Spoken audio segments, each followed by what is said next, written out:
വളരെ സ്നേഹവും ബഹുമാനവും നിറഞ്ഞ ഈ മഹത്തായ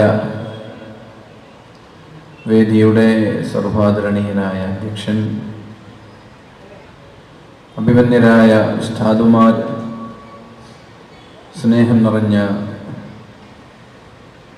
സഹോദരങ്ങളെ, സഹോദരിമാരെ, നമ്മുടെക്കേറെ പ്രിയങ്കരനും അഭിമന്യനുമായ പ്രഗത്ഭനായ പണ്ഡിതൻ, അഭിമന്യരായ പൊന്നുരുന്നി ഉസ്താദ് അവർകൾ, അല്ലാഹു അദ്ദേഹത്തിന് ആഫിയത്തും ആരോഗ്യവും നൽകട്ടെ. ശാരീരികമായ പ്രയാസങ്ങളിൽ നിന്ന് അല്ലാഹു പൂർണ്ണമായ ശമനം നൽകട്ടെ. ഇനിയും ഒരുപാട് കാലം നമ്മുടെ നാടിന് സ്തുത്യർഹമായ നേതൃത്വം നൽകാൻ അല്ലാഹു തൗഫീഖ് നൽകട്ടെ.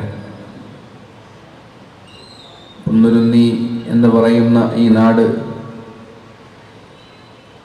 ഏകദേശം കേരളക്കരയുടെ എല്ലാ ഭാഗങ്ങളിലും ശ്രദ്ധിക്കപ്പെടാൻ പ്രധാനപ്പെട്ട ഒരു കാരണക്കാരൻ അഭിമന്യരായ ഉസ്താദ്. അല്ലാഹു ആഫിയത്തുള്ള ദീർഘായുസ്സ് നൽകട്ടെ.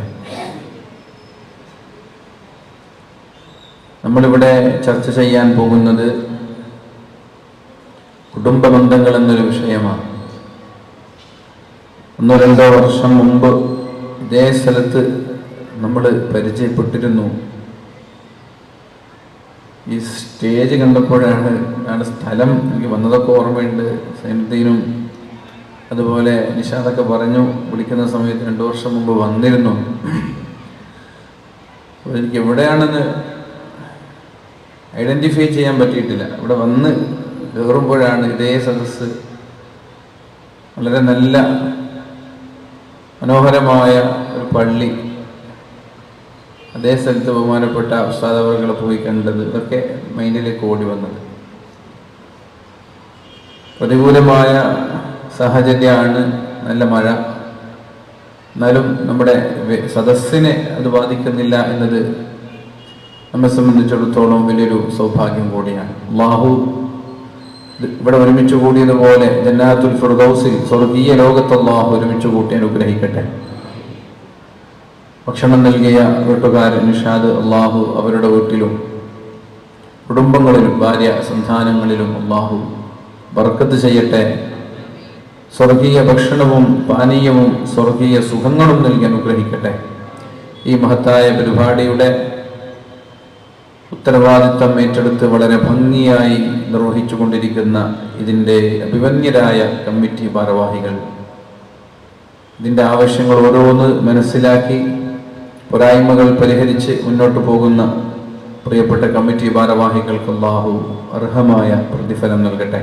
അപ്പോൾ നാളെ രാവിലെ മുതൽ വൈകുന്നേരം വരെ വെള്ളത്തിൻ്റെ എല്ലാ ആവശ്യങ്ങളും, എവിടെയൊക്കെ എന്തൊക്കെ ആവശ്യങ്ങളുണ്ട് എന്ന് തിരിച്ചറിഞ്ഞ് പൂർണ്ണമായി വെള്ളം നൽകാം എന്നിട്ടെടുത്ത സഹോദരനുണ്ട്. അല്ലാഹു നാളെ ഹൗദുൽ കൗസറിൽ നിന്ന് കൊണ്ടുപോകണം കുടിക്കാൻ അല്ലാഹു തൗഫീഖ് നൽകട്ടെ. പ്രിയപ്പെട്ടവരെ, കുടുംബബന്ധം എന്നൊരു വിഷയം വളരെ വിശാലമായ ഒരു ഏരിയ. അതിൽ കുടുംബബന്ധം എന്ന ഒരു ടോപ്പിക്ക് വരും. അതൊരു പുതു വിഷയമാണ് കുടുംബബന്ധം എന്നുള്ളത്.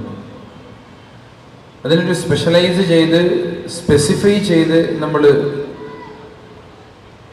മൈന്യൂട്ടായി വിഷയത്തെ ചെറുതാക്കി കൊണ്ടുവരുമ്പോൾ അതിൽ ഭാര്യയ്ക്ക് ഭർത്താവിനോടുള്ള കടമ വരും, ഭർത്താവിന് ഭാര്യയോടുള്ള കടമ വരും, മാതാപിതാക്കൾക്ക് മക്കളോടുള്ള കടമ വരും, മക്കൾക്ക് മാതാപിതാക്കളോടുള്ള കടമ വരും, പിന്നെ ജ്യേഷ്ഠാനുജന്മാർ, കുടുംബക്കാർ, ഇങ്ങനെ പല വിഷയങ്ങളും അതിൻ്റെ ഉള്ളിൽ ഉൾക്കൊള്ളുകയാണ്. അപ്പം നമ്മൾക്ക് പൊതുവായി എല്ലാ മേഖലകളും ചെറുതായി ഒന്ന് ടച്ച് ചെയ്ത് ഒരു കുടുംബജീവിതത്തിൽ നമ്മൾക്ക് ആവശ്യമുള്ള മേഖലകളൊക്കെ ടച്ച് ചെയ്ത് നമ്മൾക്ക് മുന്നോട്ട് പോകാം. അല്ലാഹു തൗഫീഖ് ചെയ്യട്ടെ. ഒന്നാമതായി, നമ്മളൊക്കെ പലവിധ അസുഖങ്ങൾ കൊണ്ട് പരീക്ഷിക്കപ്പെടുന്നവരാണ്. പെട്ടെന്ന് മരിച്ചു പോകുന്നൊരു കാലം കൂടിയാണിത്. ഇന്നലെ 11:30 വീട്ടിലേക്ക് മത്സ്യം വാങ്ങി വീട്ടിൽ കൊണ്ടുകൊടുത്ത എൻ്റെ ഒരു മൂത്താപ്പയുടെ മകൻ, എൻ്റെ ഒരു ജ്യേഷ്ഠൻ, മൂത്താപ്പയുടെ മകൻ എന്ന് പറഞ്ഞാൽ ജ്യേഷ്ഠൻ, വെള്ളിയാഴ്ച ദിവസമാണ് ഇന്നലെ, ചെറിയൊരു നെഞ്ചുവേദന എടുത്ത് രണ്ടുപേര് അനുജനും ജ്യേഷ്ഠനൊക്കെ അടുത്തടുത്തായി കട നടത്തിക്കൊണ്ടിരിക്കുകയാണ്, ഒരു മാർജിൻ ഫ്രീ. അപ്പോൾ രണ്ടുപേര് ചെറിയൊരു നെഞ്ചുവേദന എടുത്ത് ഹോസ്പിറ്റലിലേക്ക് കൊണ്ടുപോവാണ് ഒരു 11:30 മണിക്ക്. ആ പോകുന്നതിനിടയിൽ ഒരുപാട് അനുജനുണ്ട്, ഭാര്യയുണ്ട്, വസൂയത്തൊക്കെ ഒരുപാട് നൽകി, വസൂയത്തൊക്കെ നൽകി. അഥവാ ഇവിടെ എത്ര കടമുണ്ട്, ഇവിടുന്ന് എത്ര പൈസ കിട്ടാനുണ്ട്, ഡീറ്റെയിലായി ഓരോ കാര്യങ്ങളും പറഞ്ഞു. എന്നിട്ട് അനുജൻ്റെ ഷോൾഡർ കൈവച്ച് പറഞ്ഞു, നമ്മളൊക്കെ മരിക്കേണ്ട ആളാണ്, മരിച്ചാൽ നിങ്ങൾ വിഷമിക്കരുത്, എന്തായാലും മരിക്കേണ്ടത് തന്നെയല്ലേ എന്നൊക്കെ പറഞ്ഞ് ഭാര്യയോടൊക്കെ സലാം പറഞ്ഞ് ഹോസ്പിറ്റലിലേക്കുള്ള യാത്രയ്ക്കിടയിൽ ഒരു ഏകദേശം തളർന്നു. ഹോസ്പിറ്റലിലെത്തി ഡോക്ടർമാർ കഴിവിൻ്റെ പരമാവധി വെന്റിലേറ്ററിലൊക്കെ ഇട്ട് നോക്കി. ജുമഅയ്ക്ക് മുമ്പായി മുപ്പര് മരിച്ചുപോയി. ഇവരുടെ വയസ്സ് ഏകദേശം 55 വയസ്സ് പ്രായം. ഒരാഴ്ച മുമ്പ് ഹോസ്പിറ്റലിൽ കൊണ്ടുപോയ അനുജനും ഈ ജ്യേഷ്ഠനും മംഗലാപുരം പോയിട്ട് body checkup, full body checkup ചെയ്തു.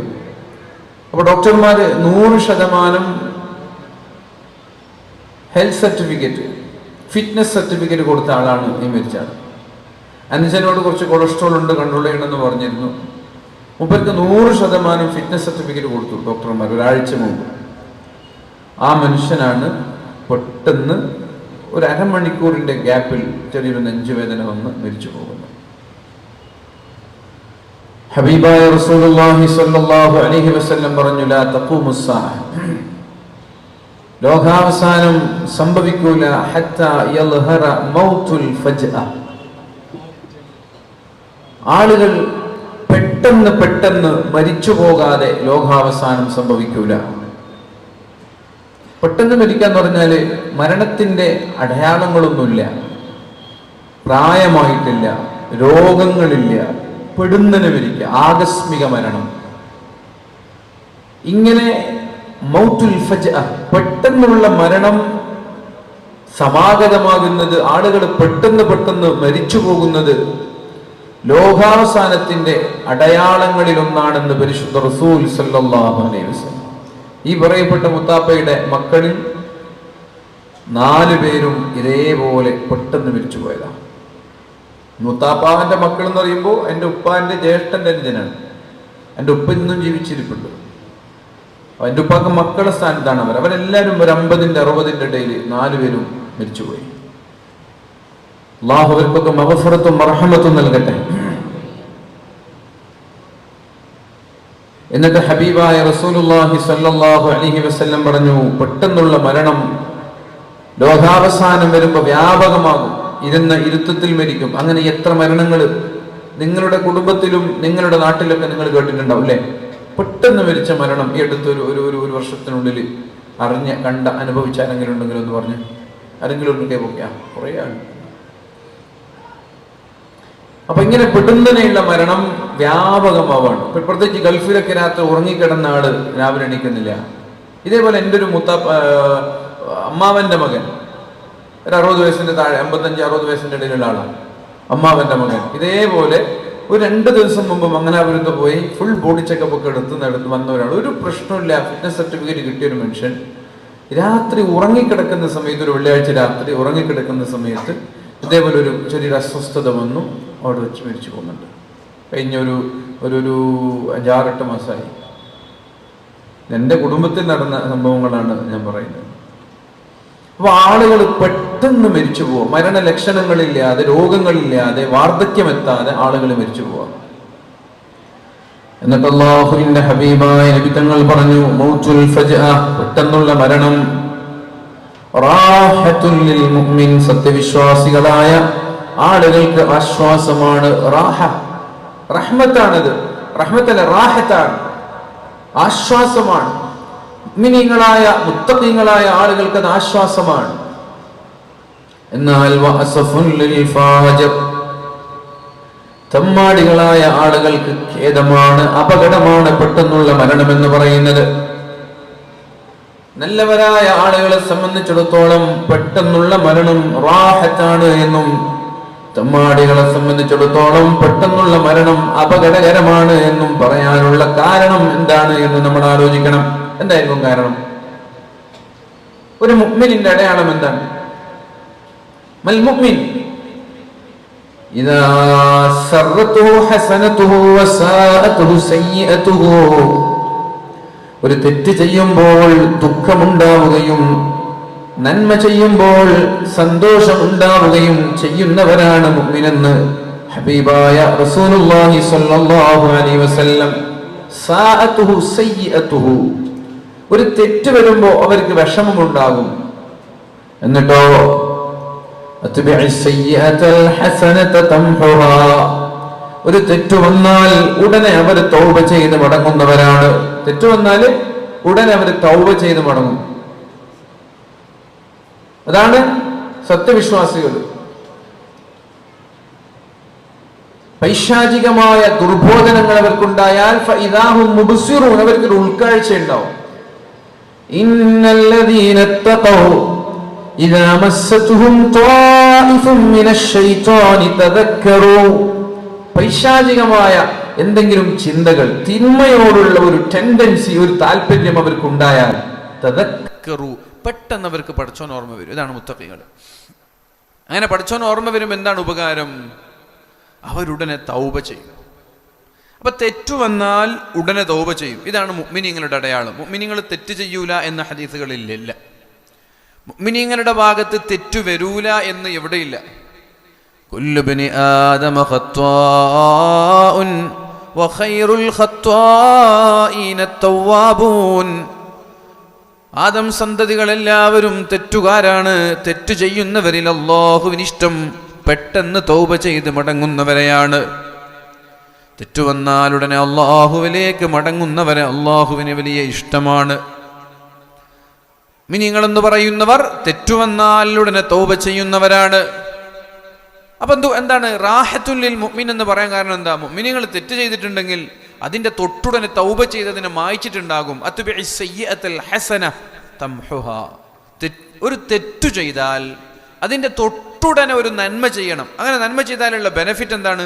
തംഹുഹ, നേരത്തെ ചെയ്ത തെറ്റ് അല്ലാഹു മായ്ച്ചു കളയും. അപ്പൊ മുഅ്മിനീങ്ങൾക്ക് പെട്ടെന്ന് മരിച്ചാൽ കുഴപ്പമില്ല. അയാൾ ഇപ്പം മരിച്ചു. അയാൾ അവസാനത്തെ പ്രവർത്തനം എന്താ? നന്മയാണ്. അപ്പൊ അവർക്ക് മരണം റാഹത്താണ്. നമ്മുടെ അവസാനം ഖൈറാണെങ്കിൽ റാഹത്താണ്. അല്ലാഹുവിന്റെ ഹബീബായ റസൂലുള്ളാഹി സ്വല്ലല്ലാഹു അലൈഹി വസല്ലം പറഞ്ഞു, അല്ലാഹു റബ്ബ് സുബ്ഹാനഹു വ തആല ഒരാളെ സ്വീകരിക്കുന്നതും ഒരാളെ തിരസ്കരിക്കുന്നതും അയാൾ അവസാനമായി എന്ത് ചെയ്തു എന്ന് നോക്കിയിട്ടാണ്. ഇന്നമൽ അഅ്മാലു ബിന്നിയാത്ത് എന്ന് പറയുന്നത് പോലെ ഒരു മനുഷ്യന്റെ നന്മകൾ മുഴുവനും അല്ലാഹു സ്വീകരിക്കുന്നത് അയാളുടെ നീയത്ത് എങ്ങനെയാണ് എന്ന് നോക്കിയിട്ടാണ് എന്ന് പറഞ്ഞതുപോലെ ഒരു വിശ്വാസി അല്ലാഹു സ്വീകരിക്കുന്നത് അവൻ അവസാനമായി എന്തു ചെയ്തു എന്ന് നോക്കിയിട്ടാണ്. മരിക്കുന്നതിൻ്റെ തൊട്ടു മുമ്പ് അയാൾ എന്തു ചെയ്തു എന്ന് നോക്കിയിട്ടാണ്. മരിക്കുന്നതിന് തൊട്ടു മുമ്പ് നന്മയാണെങ്കിൽ അയാൾ നേരെ സ്വർഗത്തിലേക്കാണ്. അവന് റാഹത്താണത്. മരിക്കുന്നതിൻ്റെ തൊട്ടു മുമ്പ് അയാൾ തിന്മയാണ് ചെയ്യുന്നതെങ്കിൽ അസഫുൽ ലിൽ ഫാജിർ, അത് തമ്മാടികളായ ആളുകളാണ്, അവർക്കത് അപകടകരമാണ്. ഒരാൾ അവസാനം എന്ത് ചെയ്തു എന്നാണ് അള്ളാഹു പരിശോധിക്കുന്നത്. അപ്പൊ നമ്മുടെ ആഖിബത്ത് നന്നാവാൻ നമ്മൾ ദ്വാരക്കാറില്ലേ? അല്ലാഹുവേ എൻ്റെ ആഖിബത്ത് നീ നന്നാക്കി തരണേ അല്ലാ എന്നാണ് എൻ്റെ അർത്ഥം. ഞാൻ മരിക്കുന്നതിൻ്റെ തൊട്ടു മുമ്പ് ഒരു നന്മ ചെയ്യുന്നവരിൽ എന്നെ ചേർക്കണേ അല്ലാ. മരിക്കുന്നതിൻ്റെ തൊട്ടു മുമ്പ് കള്ളു കുടിച്ച ഒരാൾ തൗബ ചെയ്യുന്നതിന് മുമ്പ് മരിച്ചു പോയാൽ അയാളുടെ മരണം കള്ളുകുടിയുടെ ശേഷമാണ്. അയാളുടെ അവസാനത്തെ പ്രവർത്തനം ഹറാമാണ്. അപ്പൊ കള്ളു കുടിച്ച ഒരാൾ തൗബ ചെയ്തു, അതിനുശേഷമാണ് മരിക്കുന്നതെങ്കിൽ അയാളുടെ അവസാനത്തെ പ്രവർത്തനം നന്മയാണ്. അതുകൊണ്ട് ഒരു തെറ്റു ചെയ്താൽ നാളെ നന്നാകാം എന്നുള്ള ചിന്ത മാറ്റിവെച്ച് പ്രിയപ്പെട്ടവരെ ഉടനെ തന്നെ തൗബ ചെയ്യണം. കാരണം നമ്മൾ എപ്പോഴാണ് മരിക്കുക എന്ന് നമ്മൾക്ക് പറയാൻ കഴിയില്ല.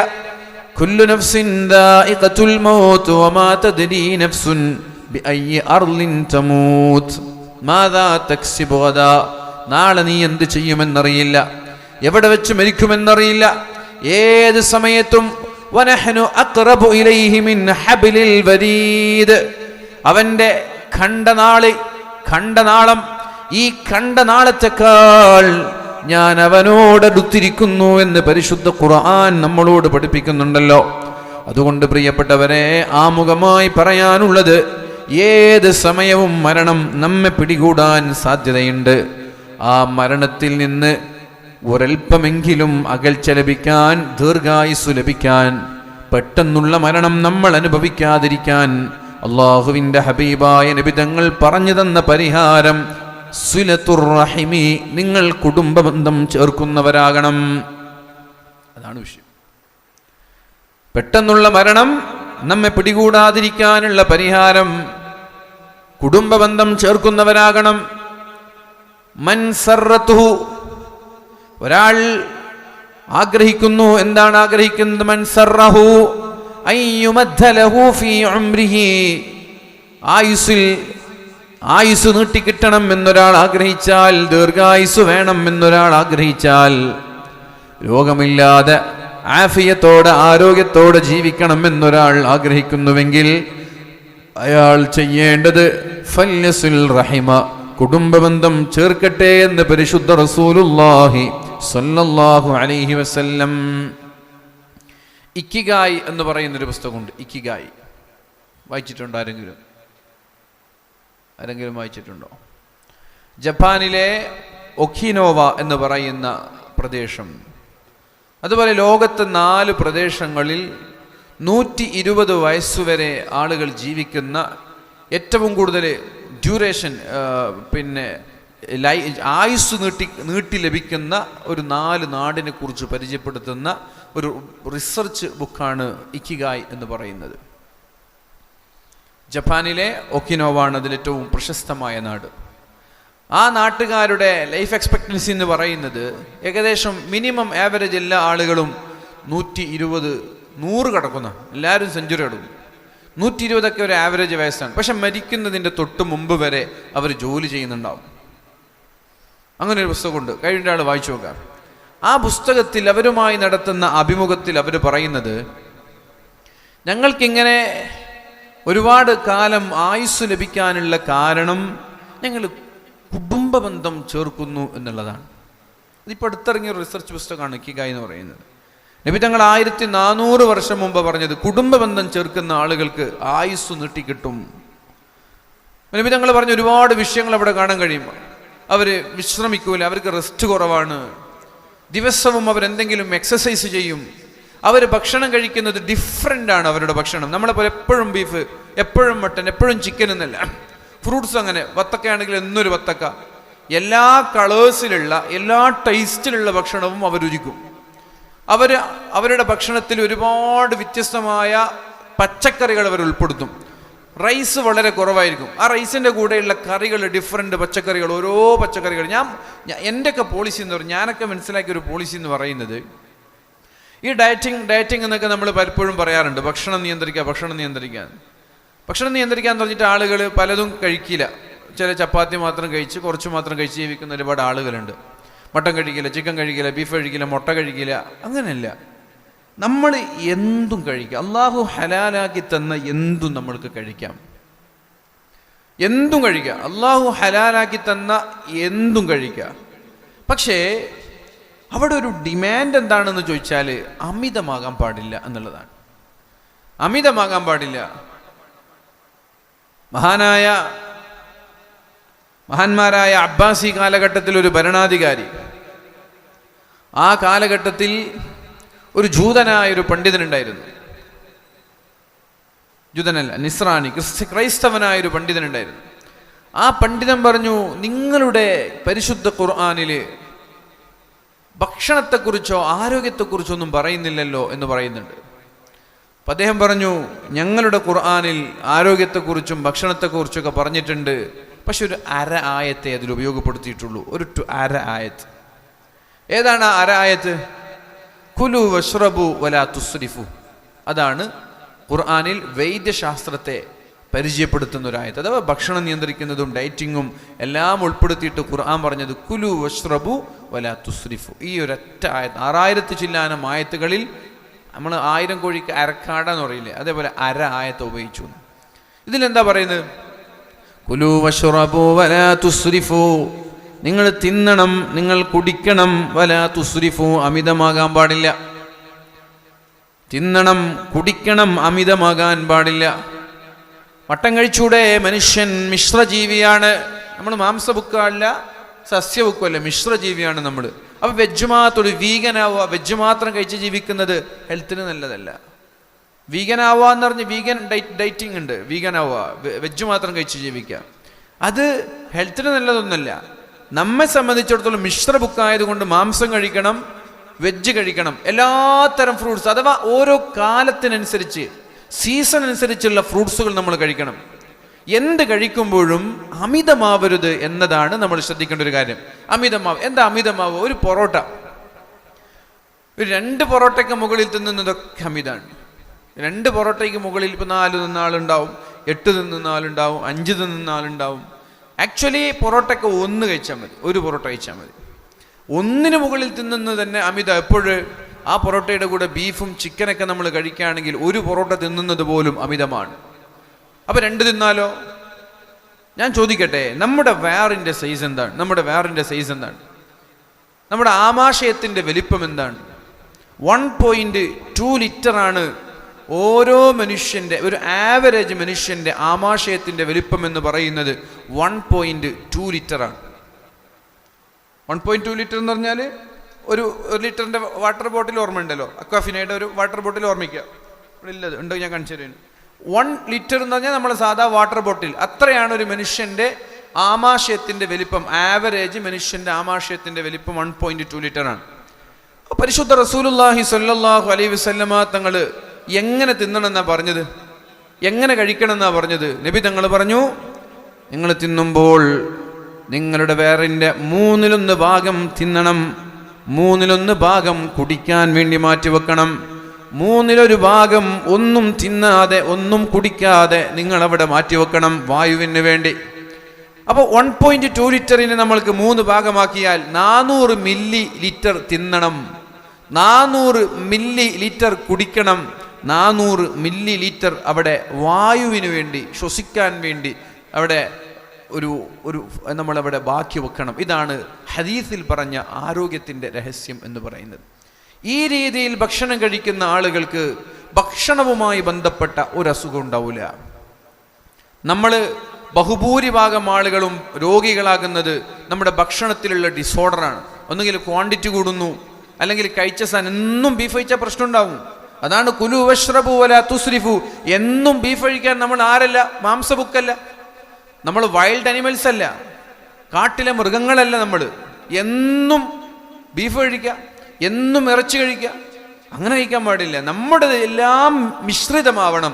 വെജിറ്റബിൾ ഉൾക്കൊള്ളണം, ഫ്രൂട്ട്സ് ഉൾക്കൊള്ളണം, പിന്നെ പ്രോട്ടീൻ വേണം, ഫൈബർ വേണം, എല്ലാം ഇൻക്ലൂഡഡ് ആയിട്ടുള്ള ഒരു ഭക്ഷണമാണ് നമ്മൾ ഉൾപ്പെടുത്തേണ്ടത്. ആ കഴിക്കുന്നത് തന്നെ വയറിൻ്റെ 400 മില്ലി ലിറ്റർ കഴിച്ച് 400 മില്ലി ലിറ്റർ കുടിച്ച് 400 മില്ലി ലിറ്റർ ഒഴിച്ചിട്ടാൽ എന്നും നമ്മൾക്ക് ആരോഗ്യത്തോടെ നിലനിൽക്കാൻ പറ്റും. ആ ഇക്കിഗായ് എന്ന് പറയുന്ന ആ പുസ്തകത്തിൽ ഈ വിഷയവും അവർ പറയുന്നുണ്ട്. ഹരേ ഹച്ചിബു എന്നവർ പറയാം. ഹരേ ഹച്ചിബു എന്ന് പറഞ്ഞാൽ വയറിൻ്റെ 80% നിറഞ്ഞാൽ ഭക്ഷണം നിർത്തണം എന്നവർ പറയാം. വയറിൻ്റെ 80%. നബി തങ്ങൾ പറഞ്ഞെന്താ? 3 എത്രയോ? 33 66% ആയാൽ നിർത്തണം എന്നാ. ഇവർ പറയുന്നത് 80% ആയാൽ പിന്നെ ഭക്ഷണം കഴിക്കരുത്, വെള്ളം കുടിക്കരുത്, നിർത്തണം. ഒരു 20% ഒഴിച്ചിടണം എന്നാണ് ജപ്പാനിലെ ഒക്കിനോവ എന്ന് പറയുന്ന ആ പ്രദേശത്തുകാരുടെ വിശ്വാസം. അതുകൊണ്ട് തന്നെ ലൈഫ് എക്സ്പെക്റ്റൻസി എപ്പോഴും ഏറ്റവും കൂടുതൽ ജീവിക്കുന്നത് ആ നാട്ടുകാരാണ്. നമ്മളോ 50-ൻ്റെയും 60-ൻ്റെയും ഇടയിൽ ആളുകൾ മരിച്ചു പോവാണ്. മനസ്സിലാകുന്നുണ്ടോ? ഇപ്പൊ വയറിന്റെ വലുപ്പം അങ്ങനെ, നമ്മുടെ വയറൊക്കെ ഇങ്ങനെ വീർത്ത് വരുന്നത് എന്തുകൊണ്ടാ? നമ്മുടെ ബെല്ലി ഫാറ്റ് എന്ന് പറഞ്ഞ് നമ്മൾ കുറെ ജിമ്മിന് പോകും, കുറെ നമ്മൾ പിന്നെ പ്രോട്ടീൻ കഴിക്കും, ഫാറ്റ് ബേൺ എന്ന് പറഞ്ഞിട്ടുള്ള പ്രോട്ടീൻസ് കഴിക്കും, കുറെ എക്സസൈസ് ചെയ്യും, കാർഡിയോ ചെയ്യും, നമ്മൾ കുറെ പിന്നെ വെള്ളം കുടിക്കും. എന്ത് വെള്ളം? ഫാറ്റ് ബേൺ ചെയ്യുന്ന വെള്ളം കുടിക്കും. ഇതൊക്കെ നമ്മൾ ചെയ്യുന്നു, എന്നിട്ട് നമ്മൾ കുറെ തിന്നുന്നു. പിന്നെ എങ്ങനെയാണ് നമ്മുടെ വയറ്? ഇങ്ങനെയല്ലല്ലോ, നമ്മളൊക്കെ ജനിക്കുന്നത് വലിയ വയറായിട്ടല്ലല്ലോ. നമ്മളെ മക്കൾ ജനിക്കുമ്പോൾ വലിയ വയറും വെച്ചല്ലല്ലോ ജനിക്കുന്നത്. പിന്നത് തിന്നിതൊരു എലാസ്റ്റിക്കാണ്. വയറെന്ന് പറയുന്ന സാധനം ഒരു എലാസ്റ്റിക്കാണ്. ആ എലാസ്റ്റിക് തിന്നുന്നതിനനുസരിച്ച് വലുപ്പം കൂടും. അഥവാ നിങ്ങൾ എത്ര തിന്നുന്നോ അതിനനുസരിച്ച് വയറ് വലുതാകും. പിന്നെ ആ വയറ് ചെറുതാക്കണമെങ്കിൽ എത്ര വർഷം കൊണ്ടാണോ നിങ്ങൾ ഇതിന് വലിപ്പം കൂട്ടിയത് അത്ര തന്നെ വർഷം കൊണ്ട് നിങ്ങൾ ഭക്ഷണം കുറച്ച് വന്നാൽ അത് കുറയുള്ളൂ. നിങ്ങൾ 6 മാസം ജിമ്മിന് പോയിട്ട് എത്ര വർക്കൗട്ട് ചെയ്താലും നിങ്ങളുടെ വയറിൻ്റെ സൈസ് കുറയില്ല. മസിൽസ് ഉണ്ടാകും, ബൈസെപ്സ് ഉണ്ടാകും, ട്രൈസ് ഉണ്ടാകും, ട്രാപ്പ് ഉണ്ടാകും, എല്ലാം ഉണ്ടാകും. പക്ഷെ നിങ്ങൾക്ക് എന്ത് കിട്ടൂല? വയറ് കുറയണമെങ്കിൽ ഭക്ഷണം തന്നെ നിയന്ത്രിക്കണം. നന്നായി തിന്നു 4-5 പൊറോട്ട എന്നിട്ട് ഡെയിലി ജിമ്മിന് പോയാൽ വൈകുന്നേരം ഫുട്ബോൾ കളിച്ചാലൊന്നും വയറ് കുറയൂല. എന്തുകൊണ്ട്? അത് നമ്മൾ പതിയെ വളർത്തി വീർപ്പിച്ചതാണ് നമ്മുടെ വയറ്. അപ്പം അത്രയും കാലം നമ്മൾ എന്ത് ചെയ്യണം? ചുരുക്കി കൊണ്ടുവരണം.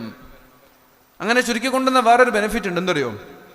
നമ്മൾക്ക് ഇപ്പോൾ ഒരു 5 പൊറോട്ട തിന്നാലേ വയറ് നിറയുന്നുള്ളൂ എങ്കിൽ നിങ്ങളത് 4 ആക്കുക. ഒരു 2-3 മാസക്കാലം 4 പൊറോട്ട ആക്കിയാൽ പിന്നെ നിങ്ങൾക്ക് 5ാമത്തത് തിന്നാൻ നിങ്ങൾക്ക് കഴിയില്ല. കാരണം നിങ്ങളുടെ വയറ് പറയും മതി. പിന്നെ കുറച്ച് കഴിഞ്ഞത് 3 ആക്കുക. അപ്പോൾ കുറേ കാലത്ത് കഴിക്കുമ്പോൾ വയറ് പറയും മതി. പിന്നെ നിങ്ങൾക്ക് 4 തിന്നാൻ കഴിയും. എപ്പോഴേക്കും വയറ് നിറയും. പിന്നെ അത് 2ലേക്ക് എത്തിക്കുക.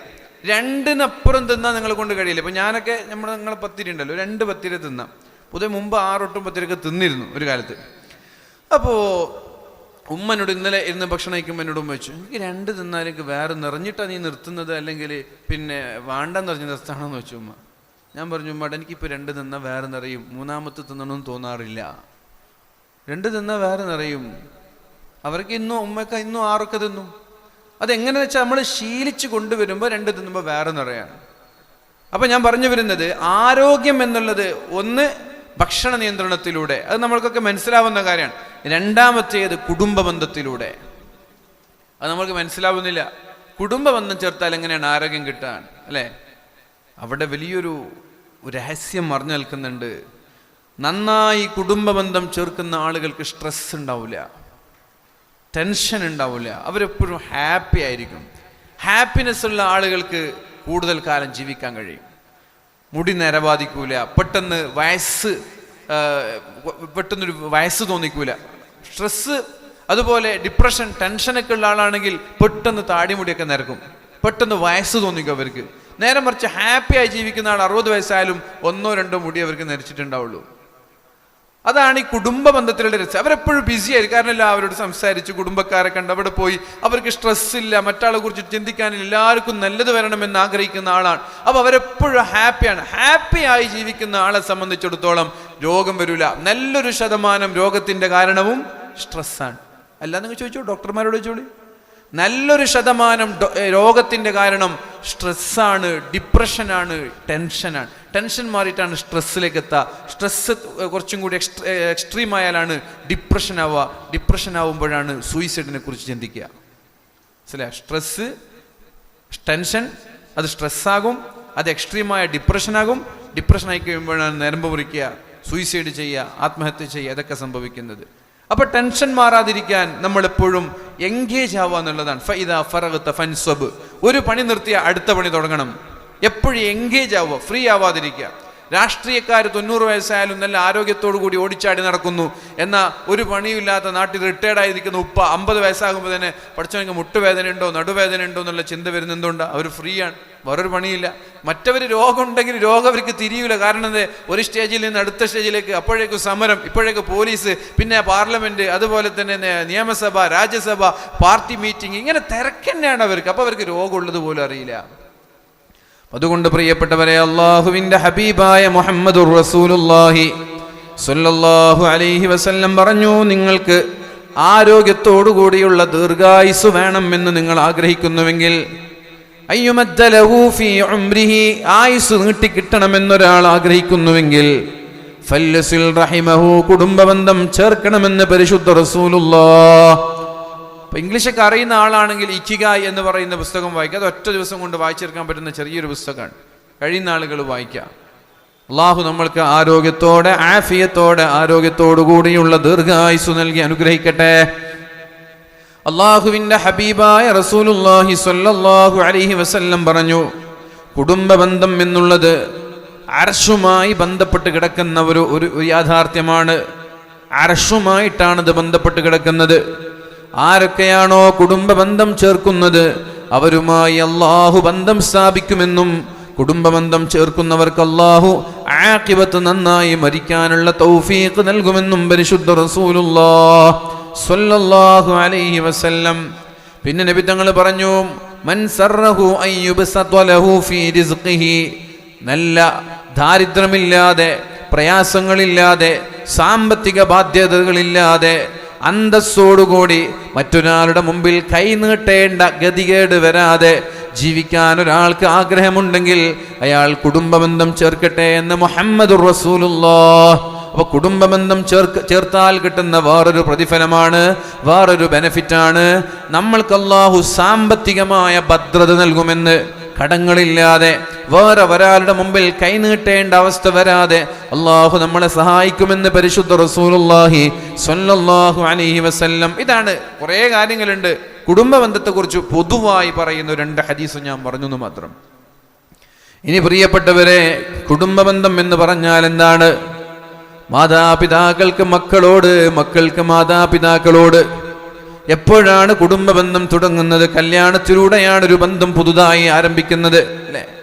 ഹബീബായ നബി തങ്ങൾ പറഞ്ഞു, നിങ്ങൾ പ്രായപൂർത്തിയെത്തുമ്പോൾ നിങ്ങളുടെ മക്കൾക്ക് വിവാഹം ചെയ്തു കൊടുക്കണമെന്ന്. പെട്ടെന്ന് വിവാഹം ചെയ്തു കൊടുക്കണം. ഞാൻ കഴിഞ്ഞ വർഷങ്ങളിൽ പറഞ്ഞു എന്നാണ് എനിക്ക് തോന്നുന്നത്. നമ്മുടെ മക്കൾക്ക് 18 വയസ്സായാൽ നിക്കാഹ് ചെയ്തു കൊടുക്കണം. പക്ഷേ അവരുടെ പഠനം അതിൻ്റെ പേരിൽ മുടങ്ങാൻ പാടില്ല. അതാണ് വളരെ പ്രധാനപ്പെട്ട ഒരു പോയിന്റ്. നിക്കാഹ് വൈകാനും പാടില്ല, പഠനം മുടങ്ങാനും പാടില്ല. അതാണ് വളരെ പ്രധാനപ്പെട്ട ഭാഗം. നിക്കാഹ് വൈകാനും പാടില്ല, പഠനം മുടങ്ങാനും പാടില്ല. ഇന്ന് നമ്മൾ എന്താ ചെയ്യുക? ചില ആളുകൾ കുട്ടികൾ മതി, നീ പഠിച്ചൊക്കെ മതി, +1 കഴിയുമ്പോൾ അല്ലെങ്കിൽ +2 കഴിയുമ്പോൾ കെട്ടിച്ചു വിടും. അവിടെ എന്താ സംഭവിക്കുന്നു? നിക്കാഹ് നടക്കുന്നു, പഠനം മുടങ്ങുന്നു. വേറെ ചില ആളുകൾ എന്താ ചെയ്യുക? കെട്ടിക്കുന്നൊന്നുമില്ല, നീ പഠിക്കുക, ഡിഗ്രി, PG, അത് കഴിഞ്ഞ് PhD, അല്ലെങ്കിൽ വേറെ ഏതെങ്കിലും ഫീൽഡിൽ പോയി കുറച്ച് കഴിഞ്ഞ് ഒരു 25 വയസ്സ് കഴിഞ്ഞ് കല്യാണം കഴിച്ചാൽ മതി. അല്ലെങ്കിൽ പെൺകുട്ടികൾക്ക് തന്നെ ഇപ്പോൾ കല്യാണത്തോട് വലിയ താല്പര്യ കുറവാണ്. ഒരു 4-5 വർഷം കഴിഞ്ഞാൽ നല്ലൊരു ശതമാനം പെൺകുട്ടികളും വിവാഹം കഴിക്കാതെ ബാച്ചിലേഴ്സായി ജീവിക്കുമെന്നാണ് ഇപ്പോഴത്തൊരു പഠനം ഞാൻ വായിച്ചു 2-3 ദിവസം മുമ്പ്. നല്ലൊരു ശതമാനം പെൺകുട്ടികൾ ഒരു 5 വർഷം കഴിഞ്ഞാൽ വിവാഹിതരല്ലാതെ സിംഗിൾ ലൈഫ് ജീവിക്കുന്നു. അപ്പം നമ്മൾ അവിടെ ഒന്നുമല്ല, നമ്മളൊരു ഉമ്മത്തൻ വസത്വമാണ്. കല്യാണം കഴിക്കാതെ ജീവിക്കാനും പാടില്ല, കല്യാണം നേരത്തെ കഴിച്ച് പഠനം മുടക്കാനും പാടില്ല. അപ്പം എന്താ ചെയ്യേണ്ടത്? 18 വയസ്സായാൽ നമ്മുടെ മക്കൾക്ക് നിക്കാഹ് ചെയ്ത് കൊടുക്കണം. അതെന്തിനാണ്? അവിഹിത ബന്ധങ്ങൾ അവരിലില്ലാതിരിക്കാൻ. കാലഘട്ടം പോകുന്നത്, എല്ലാ നവീനമായ സംവിധാനങ്ങളും സൗകര്യങ്ങളും നമ്മുടെ മക്കളുടെ കൈകളിലുണ്ട്, അല്ലേ?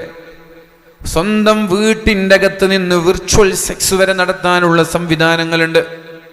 പിതാവറിയാതെ മാതാവറിയാതെ എവിടെ കിടക്കുന്ന ആളുകളുമായി വീഡിയോ കോൾ സംവിധാനങ്ങൾ ചെയ്യാനുള്ള സംവിധാനങ്ങളുണ്ട്. ക്യാമ്പസിൽ പോയാൽ ക്ലാസ് കട്ട് ചെയ്ത് എവിടെയെങ്കിലും കറങ്ങാൻ പോയാൽ ആർക്കറിയാനാണ്? ഏതെങ്കിലും ഹോട്ടലുകളിൽ പോയി മുറിയെടുക്കുമ്പോൾ വരെ 2 പേരുടെയും ID കാർഡ് ചോദിക്കുമെന്നല്ലാതെ നിങ്ങൾ കല്യാണം കഴിച്ചോ എന്ന് ഇന്ന് ചോദിക്കാൻ പാടില്ല. കല്യാണം കഴിച്ചോ എന്ന് ചോദിക്കാൻ പാടില്ല. 18 കഴിഞ്ഞാൽ മൈ ചോയ്സ്, അങ്ങനെയാണ്. 18 വയസ്സ് കഴിഞ്ഞിട്ടുണ്ട്, റൂം താന്ന് പറഞ്ഞാൽ കൊടുത്തോണം, റൂം നിഷേധിക്കാൻ പാടില്ല. 18 വയസ്സ് കഴിഞ്ഞൊരാണും ഒരു പെണ്ണും റൂം ചോദിച്ചാൽ കൊടുക്കണം. ഇതൊക്കെ ഇങ്ങനെ ഒരു എല്ലാ സംവിധാനങ്ങളും തുറന്ന് എല്ലാ സൗകര്യങ്ങളും ചെയ്തു കൊടുക്കുന്ന സർക്കാർ സംവിധാനങ്ങളുള്ള നമ്മുടെ നാട്ടിൽ നമ്മുടെ മക്കൾ അവിഹിത ബന്ധങ്ങളിലേക്ക് പോവാതിരിക്കാൻ പ്രിയപ്പെട്ടവരെ 18 വയസ്സാകുമ്പോൾ അവർക്ക് നിക്കാഹ് ചെയ്തു കൊടുക്കണം. കല്യാണമല്ല, കല്യാണം വീട്ടുകൂടലാണ്. പിന്നെ ഭർത്താവിൻ്റെ വീട്ടിലേക്കൊക്കെ വന്നാൽ ചിലപ്പോൾ പഠിക്കാനൊന്നും കഴിഞ്ഞൊന്നും വരില്ല, ചില റെസ്ട്രിക്ഷൻസ് ഉണ്ടാകും, സ്വാഭാവികമാണ്. അതുകൊണ്ട് സ്വന്തം വീട്ടിൽ 18 വയസ്സായാൽ നിക്കാഹ് ചെയ്തു കൊടുത്ത് നമ്മുടെ മകളെ പഠിക്കാൻ നമ്മൾ അനുവദിക്കണം. അവർ സ്വതന്ത്രമായി പഠിച്ചോട്ടെ. അപ്പൊ എന്തിനാ നിക്കാഹ് കഴിക്കുന്നത്? നിക്കാഹ് കഴിച്ചാൽ പിന്നെ 75% ഒരാൾ നന്നാകുമെന്ന് ഹബീബായ മുഹമ്മദുർ റസൂലുള്ളാഹി. 75% ഒരാൾ നന്നാവും. 100% എന്ന് നബി തങ്ങൾ തന്നെ പറഞ്ഞിട്ടില്ല. 75% ഒരാൾ നന്നാവും. അഥവാ മുമ്പ് വ്യഭിചാരത്തിലേക്ക് പോകാൻ 100% സാധ്യതയുള്ള സ്ഥലത്ത് നിന്ന് കല്യാണം കഴിക്കലോടുകൂടി വ്യഭിചാരത്തിലേക്ക് പോകാനുള്ള സാധ്യത 25%. ബാക്കി 75% നന്നായിട്ടുണ്ട്. ഹബീബായ നബി തങ്ങൾ പറഞ്ഞു, മൻ തസവ്വജ ബിംറഅത്തിൻ ഫഖദ അഹ്റസ സുലുസൈ ദീനിഹി. ഒരാൾ കല്യാണം കഴിച്ചാൽ അയാൾ ദീനിന്റെ 75% അയാൾ നന്നായി, 2/3 ഒരാൾ നന്നായി. കല്യാണം കഴിക്കലോടുകൂടി ദീനിന്റെ 2/3 ഒരാൾ നന്നായി എന്ന് മുഹമ്മദുർ റസൂലുള്ളാഹ്.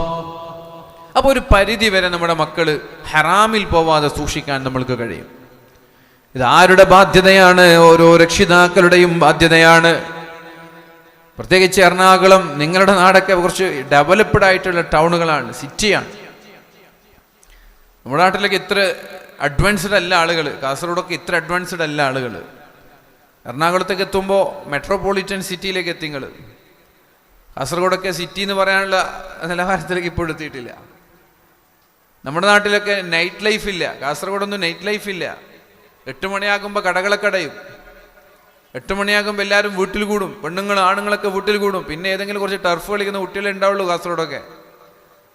ഇപ്പോൾ കുറച്ച് 1-2 വർഷമായിട്ട് കുറച്ചൊക്കെ ഒന്ന് ഭക്ഷണം കഴിക്കാനൊക്കെ ഇറങ്ങാൻ തുടങ്ങിയിട്ടുണ്ട് ആളുകൾ. മാക്സിമം പോയാൽ ഒരു 10 മണി.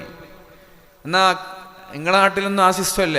വാല് കഴിഞ്ഞ് 12 മണിക്ക് പോയാലും 2 മണിക്ക് പോയാലും ആളുണ്ടാവും. അല്ല സൈനിക, ജ്യൂസ് കുടിക്കാനും ചായ കുടിക്കാനും ആളുകൾ ഇവിടെ ഉണ്ടാവും. പെൺകുട്ടികളും ആൺകുട്ടികളും എല്ലാവരും ഉണ്ടാവും. സിംഗിളായി വരും, കപ്പിളായി വരും. അങ്ങനെയൊക്കെയുള്ള കാലമാണ്, അങ്ങനെയൊക്കെയുള്ള നാടാണ്. സാഹചര്യമാണ് ആളുകളെ തിന്മയിലേക്ക് നയിക്കുക. സാഹചര്യം അനുകൂലമായാൽ പിന്നെ നമ്മൾക്ക് ഒന്നും ചെയ്യാൻ കഴിയില്ല. അതുകൊണ്ട് ഞാൻ പറയാണ്, നമ്മുടെ മക്കളെ ഒരു 18 വയസ്സാകുമ്പോൾ നമ്മൾ നിക്കാഹ് ചെയ്തു കൊടുക്കണം. എന്നിട്ട് അവരെ പഠിക്കാൻ വിടണം. പഠനം കഴിഞ്ഞതിൻ്റെ ശേഷം അവരുടെ കല്യാണം കഴിച്ച് ഭർത്താവ് വീട്ടിലേക്ക് അല്ലെങ്കിൽ സ്വന്തം വീട് കെട്ടി വീട്ടിലേക്ക് മാറൽ ഏറ്റവും നല്ലത്. കല്യാണം കഴിഞ്ഞ് നിക്കാഹ് കഴിഞ്ഞതിന് ശേഷം ഭർത്താവ് എന്ത് ചെയ്യുക? കഴിവിൻ്റെ പരമാവധി ജോലിയൊക്കെ ചെയ്ത് വലിയ വീടുകളെ കുറിച്ചൊന്നും സ്വപ്നം കാണണ്ട. ഏറ്റവും നല്ലത് കുടുംബബന്ധം സ്നേഹത്തോടെ ഉണ്ടാവാൻ ഏറ്റവും നല്ലത് ഒരു കൊച്ചു വീട് സ്വന്തമായി നിർമ്മിച്ചിട്ട് ഭാര്യയും ഭർത്താവും അങ്ങനെ ജീവിക്കലാണ്. എങ്കിലും ഉമ്മയുമായി നല്ല ബന്ധമുണ്ടാവും, പെങ്ങന്മാരുമായി നല്ല ബന്ധമുണ്ടാകും, ജ്യേഷ്ഠാനുജാന്മാരുമായി നല്ല ബന്ധമുണ്ടാകും. ഇത് ഒരു എക്സ്റ്റെൻഡഡ് ഫാമിലി ആകുമ്പോൾ പലപ്പോഴും മക്കളുടെ പേരിൽ, ഉമ്മയുടെ പേരിൽ, ഉപ്പയുടെ പേരിലൊക്കെ എന്നും ജ്യേഷ്ഠാനുജന്മാർ പോലും പിണങ്ങേണ്ട ഒരു സാഹചര്യം ഉണ്ടാവാറുണ്ട്. വലിയ വീട് സ്വപ്നം കാണേണ്ട, ആദ്യം ചെറിയ വീട് മതി. കൊച്ചു വീടിൽ നിന്ന് പിന്നെ നമ്മൾക്ക് സാമ്പത്തിക അഭിവൃദ്ധി വരുന്നതിനനുസരിച്ച് നിങ്ങളുടെ വീടിൻ്റെ വലിപ്പം കൂട്ടിയാൽ മതി, അല്ലെങ്കിൽ വേറെ സ്ഥലത്ത് നല്ലൊരു വീടെടുത്താലും മതി. അപ്പം അതുകൊണ്ട് പ്രിയപ്പെട്ടവരെ, ഞാൻ പറഞ്ഞു വരുന്നത്, കല്യാണം, ഒരു കുടുംബജീവിതം തുടങ്ങുന്നത് വിവാഹത്തിലൂടെയാണ്. ഭാര്യയായി അങ്ങനെയല്ല ചോദിക്കുക, എവിടെ ഗൾഫിലാണോ? ആ ഗൾഫിലാണ്. ഫാമിലി ഉണ്ടോയെന്ന് ചോദിക്കുക. എന്താ ഫാമിലി ഉണ്ടോയെന്ന് വെച്ചാൽ ഉപ്പ ഉമ്മ മക്കൾ എല്ലാവരും ഉണ്ടോയെന്നാണ് അർത്ഥം? ആണോ? എന്താ ഫാമിലി ഉണ്ടോയെന്ന് വെച്ചാൽ ഭാര്യ ഉണ്ടോയെന്ന്, അങ്ങനല്ലേ അർത്ഥം അല്ലേ? എവിടെ? ദുബായിൽ ഒറ്റ സിംഗിളാണോ? ഫാമിലി ഉണ്ടോ? ഫാമിലി ഉണ്ടോ വെച്ചാൽ ഉപ്പ ഉമ്മ ഉണ്ടോയെന്നല്ല. അത് ഫാമിലി എന്ന് വെച്ചാൽ ഭാര്യ ആണ് ഫാമിലിയിൽ ഫസ്റ്റ് പ്രയോറിറ്റി, ഫാമിലി എന്ന് പറഞ്ഞാൽ. അപ്പോൾ നമ്മളൊരു കുടുംബജീവിതം തുടങ്ങുന്നത് എപ്പോഴാണ്? കല്യാണം കഴിയലോട് കൂടിയാണ്. എന്നാൽ പരിശുദ്ധ ദീൻ, അല്ലാഹുവിൻ്റെ ഹബീബായ റസൂലുള്ളാഹി സ്വല്ലല്ലാഹു അലൈഹി വസല്ലമ തങ്ങൾ പറയുന്നത്, ഒരു പുരുഷനെ സംബന്ധിച്ചിടത്തോളം അയാൾക്ക് ഏറ്റവും പ്രാധാന്യം നൽകേണ്ടവൻ അയാളുടെ ഉമ്മയാണ്, ഭാര്യയല്ല. ഉമ്മയാണ് ആണിന് പ്രാധാന്യം. അള്ളാഹു സ്വർഗത്തിൻ്റെ സർട്ടിഫിക്കറ്റ്, സ്വർഗത്തിൻ്റെ താക്കോൽ ഒരു പുരുഷന് നൽകുന്നത് ഉമ്മയുടെ കൈകളിലൂടെയാണ്. ഒരു പെണ്ണിന് അല്ലാഹു താക്കോൽ നൽകുന്നത് ആ പെണ്ണിന്റെ ഭർത്താവിന്റെ കൈകളിലൂടെയാണ്. പെണ്ണിന് സ്വർഗം കിട്ടണമെങ്കിൽ ഭർത്താവ് വേണം, ആണിന് സ്വർഗം കിട്ടണമെങ്കിൽ ഉമ്മ വേണം. മനസ്സിലായില്ലേ? ഉമ്മയോട് മാന്യമായി പെരുമാറാതെ, മാതാപിതാക്കളോട് മാന്യമായി പെരുമാറാതെ അല്ലാഹു റബ്ബ് സുബ്ഹാനഹു വ തആല ഒരാൾക്കും സ്വർഗം നൽകാൻ പോകുന്നില്ല. അപ്പൊ ഭർത്താവിനെ നന്നായി സ്നേഹിക്കുന്ന ഒരു ഭാര്യയാണെങ്കിൽ ആ ഭാര്യ എന്താ ചെയ്യേണ്ടത്? ഭർത്താവിനെ ആത്മാർത്ഥമായി സ്നേഹിക്കുന്ന ഒരു ഭാര്യയാണെങ്കിൽ ആ ഭാര്യ എന്താ ചെയ്യേണ്ടത്? ഭർത്താവിന് സ്വർഗം കിട്ടണമെന്ന് ഭാര്യയ്ക്ക് താല്പര്യം ഉണ്ടാവണം. ഭർത്താവിന് സ്വർഗം കിട്ടണമെങ്കിൽ ഭർത്താവ് ആരെ കെയർ ചെയ്യണം? ഉമ്മയെ കെയർ ചെയ്യണം. അപ്പൊ ഭാര്യ എന്താണ് ഭർത്താവിന് മന്ത്രിച്ചു കൊടുക്കേണ്ടത്? നിങ്ങൾ ഉമ്മാനെ നേരെ നോക്കണം കേട്ടോ, ഉമ്മാനെ നേരെ നോക്കിയാൽ നിങ്ങൾക്ക് സ്വർഗം കിട്ടുള്ളൂ. നിങ്ങൾ ഉമ്മാനെ നന്നായി പരിപാലിക്കണം കേട്ടോ, ഉമ്മാനെ നന്നായി ശ്രദ്ധിക്കണം കേട്ടോ, ഉമ്മാനെ സഹായിക്കണം, സാമ്പത്തികമായിട്ട് സഹായിക്കണം, എല്ലാ രീതിയിലും ഉമ്മാനെ സഹായിക്കണം കേട്ടോ. അപ്പം ഭാര്യയ്ക്ക് ഭർത്താവ് സ്വർഗത്തിലെത്തണമെങ്കിൽ ഭാര്യ ഭർത്താവിനോട് പറയേണ്ട മെസ്സേജ് ഇതാണ്. ഭർത്താവ് സ്വർഗത്തിലെത്തിയാൽ ഭാര്യയ്ക്ക് ഭർത്താവിൻ്റെ കൂടെ സ്വർഗത്തിൽ പോവാം. ഒരു പെണ്ണിനും ആഖിറത്തിൽ വേറൊരു ഭർത്താവ് വേണമെന്നുള്ള സ്വപ്നം ഉണ്ടാവില്ല. എൻ്റെ ഭർത്താവിനെ കിട്ടിയാൽ മതി എന്നാണ് എല്ലാ പെണ്ണും ആഗ്രഹിക്കുക. അങ്ങനെ തന്നെയല്ലേ എല്ലാ ഭാര്യമാരും കൊതിക്കുന്നത് സ്വർഗത്തിലും എനിക്കിതേ ഭർത്താവിനെ കിട്ടണം എന്നാണ്. അതേപോലെ നമ്മൾ പുരുഷന്മാർക്കും ഇതേ ഭാര്യമാരെ വേണം സ്വർഗത്തില്. കുടുംബസമേതം സ്വർഗത്തിലേക്ക് എത്തുമെന്നാണ് പരിശുദ്ധ ഖുർആൻ പറയുന്നത്. എല്ലാവരും ഭാര്യ, ഭർത്താവ്, മക്കള്, ഉപ്പ, ഉമ്മ എല്ലാവരും സ്വർഗത്തിൽ പോകും. എങ്ങനെ വേണം? എല്ലാവരും ദീനിയായി ജീവിക്കുകയാണെങ്കിൽ, പിതാവും മാതാവും മക്കളും അവരുടെ ഭാര്യയും അവരുടെ മക്കളുമെല്ലാം ദീനീ ബോധത്തോടെ ജീവിക്കുകയാണെങ്കിൽ കുടുംബസമേതമാണ് അല്ലാഹു തആല അവർക്ക് സ്വർഗം നൽകുന്നത് എന്ന് പരിശുദ്ധ ഖുർആനിന്റെ ആയത്താണ്. പ്രിയപ്പെട്ടവരെ, അല്ലാഹുവിന്റെ ഹബീബായ റസൂലുള്ളാഹി സ്വല്ലല്ലാഹു അലൈഹി വസല്ലം ഒരു സ്വഹാബിയെ കുറിച്ച് പറയുന്നുണ്ട്.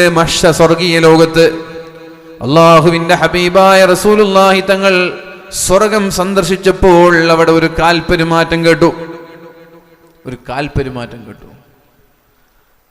ആരുടെ കാൽപെരുമാറ്റമാണിതെന്ന് അല്ലാഹുവിന്റെ ഹബീബായ നബി തങ്ങൾ ജിബ്രീൽ അലൈഹിസ്സലാമിനോട് ചോദിച്ചു.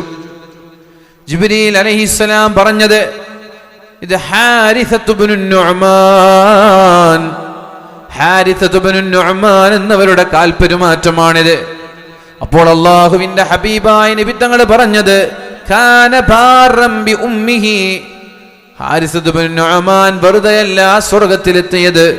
ഹാരിസത്ത് ഇബ്നു നുഅ്മാൻ ഉമ്മയ്ക്ക് ഗുണം ചെയ്യുന്ന ഒരാളായിരുന്നു. ഉമ്മയുടെ പേനെടുത്ത് കൊടുക്കാറുണ്ടായിരുന്നു. ഉമ്മയുടെ കൂടെ ഭക്ഷണം കഴിക്കുമ്പോൾ ഉമ്മ ആദ്യം മാംസം എടുക്കാതെ മകൻ എടുക്കാറില്ല. ഒരു മാംസത്തിന്റെ കറിപ്പാത്രത്തിൽ പല മാംസം ഉണ്ടാവും. ചിക്കൻ ആണെങ്കിൽ ലെഗ് പീസ് ഉണ്ടാവും, ചെസ്റ്റ് പീസ് ഉണ്ടാവും. ചില ആളുകൾക്ക് ഇഷ്ടം ലെഗ് പീസ് ആയിരിക്കും, ജിമ്മിന് പോകുന്ന ആൾക്ക് ഇഷ്ടം ചെസ്റ്റ് പീസ് ആയിരിക്കും. ചെസ്റ്റിലാണ് പ്രോട്ടീൻ ഉള്ളത്. അപ്പോൾ ചെസ്റ്റ് പീസാണ്. അപ്പോൾ ഒരു വീട്ടിൽ എല്ലാവർക്കും ലെഗ് വേണമെന്ന് പറഞ്ഞാൽ കോഴിക്ക് 2 കാലേ ഉള്ളൂ. അപ്പോൾ ചില ആൾ ചെസ്റ്റ് ഇഷ്ടപ്പെട്ടേ പറ്റൂ. അപ്പോൾ ഉമ്മാന്റെ താല്പര്യം എന്തെന്ന് ഹാരിസത്ത് ഇബ്നു നുഅ്മാൻ എന്നവർക്ക് അറിയില്ല. ഉമ്മ ഇന്നെന്താ ഇഷ്ടം? ചിലപ്പോൾ കരളായിരിക്കും, ചില ആൾക്ക് കഴുത്ത് ഇഷ്ടമുള്ള ആളുണ്ട്. അപ്പോൾ ഉമ്മ കഴിച്ചതിൻ്റെ ശേഷം, ഉമ്മ എടുത്തതിൻ്റെ ശേഷമേ മൂപ്പര് ഭക്ഷണത്തലകയിലേക്ക് കൈയിടൂ. കാരണം ഉമ്മ വിചാരിച്ചൊരു കഷ്ണം എൻ്റെ പ്ലേറ്റിലേക്ക് വരരുത്. അതേപോലെ വീട്ടിൽ നിന്ന് പുറത്തിറങ്ങുമ്പോൾ ഉമ്മാക്ക് വേണ്ടി പ്രാർത്ഥിക്കാതെ ഒരു ദിവസം പോലും ഹാരിസത്ത് ഇബ്നു നുഅ്മാൻ എന്നവർ പുറത്തിറങ്ങിയിട്ടില്ല. ദുആ ചെയ്യും, അസ്സലാമു അലൈക്കും യാ ഉമ്മി എന്നിങ്ങനെ പറഞ്ഞ് ഉമ്മാക്ക് വേണ്ടി പ്രത്യേകമായി കാരുണ്യം ലഭിക്കാൻ അല്ലാഹുവിനോട് ദുആ ചെയ്യും. ഉമ്മയുടെ തലയിൽ നിന്ന് പേനെടുത്തു കൊടുക്കും. ഉമ്മ ഒരു കാര്യം പറഞ്ഞാൽ രണ്ടാമത് ആ കാര്യം എന്താണ് എന്ന് ഉമ്മയോട് ചോദിക്കൂല. എന്താ ഉമ്മ നിങ്ങൾ പറഞ്ഞ്? ഞാൻ കേട്ടിട്ടില്ല എന്ന് പറയില്ല. ഒറ്റയ്ക്കാണെങ്കിൽ ശ്രദ്ധിച്ച് കേൾക്കും.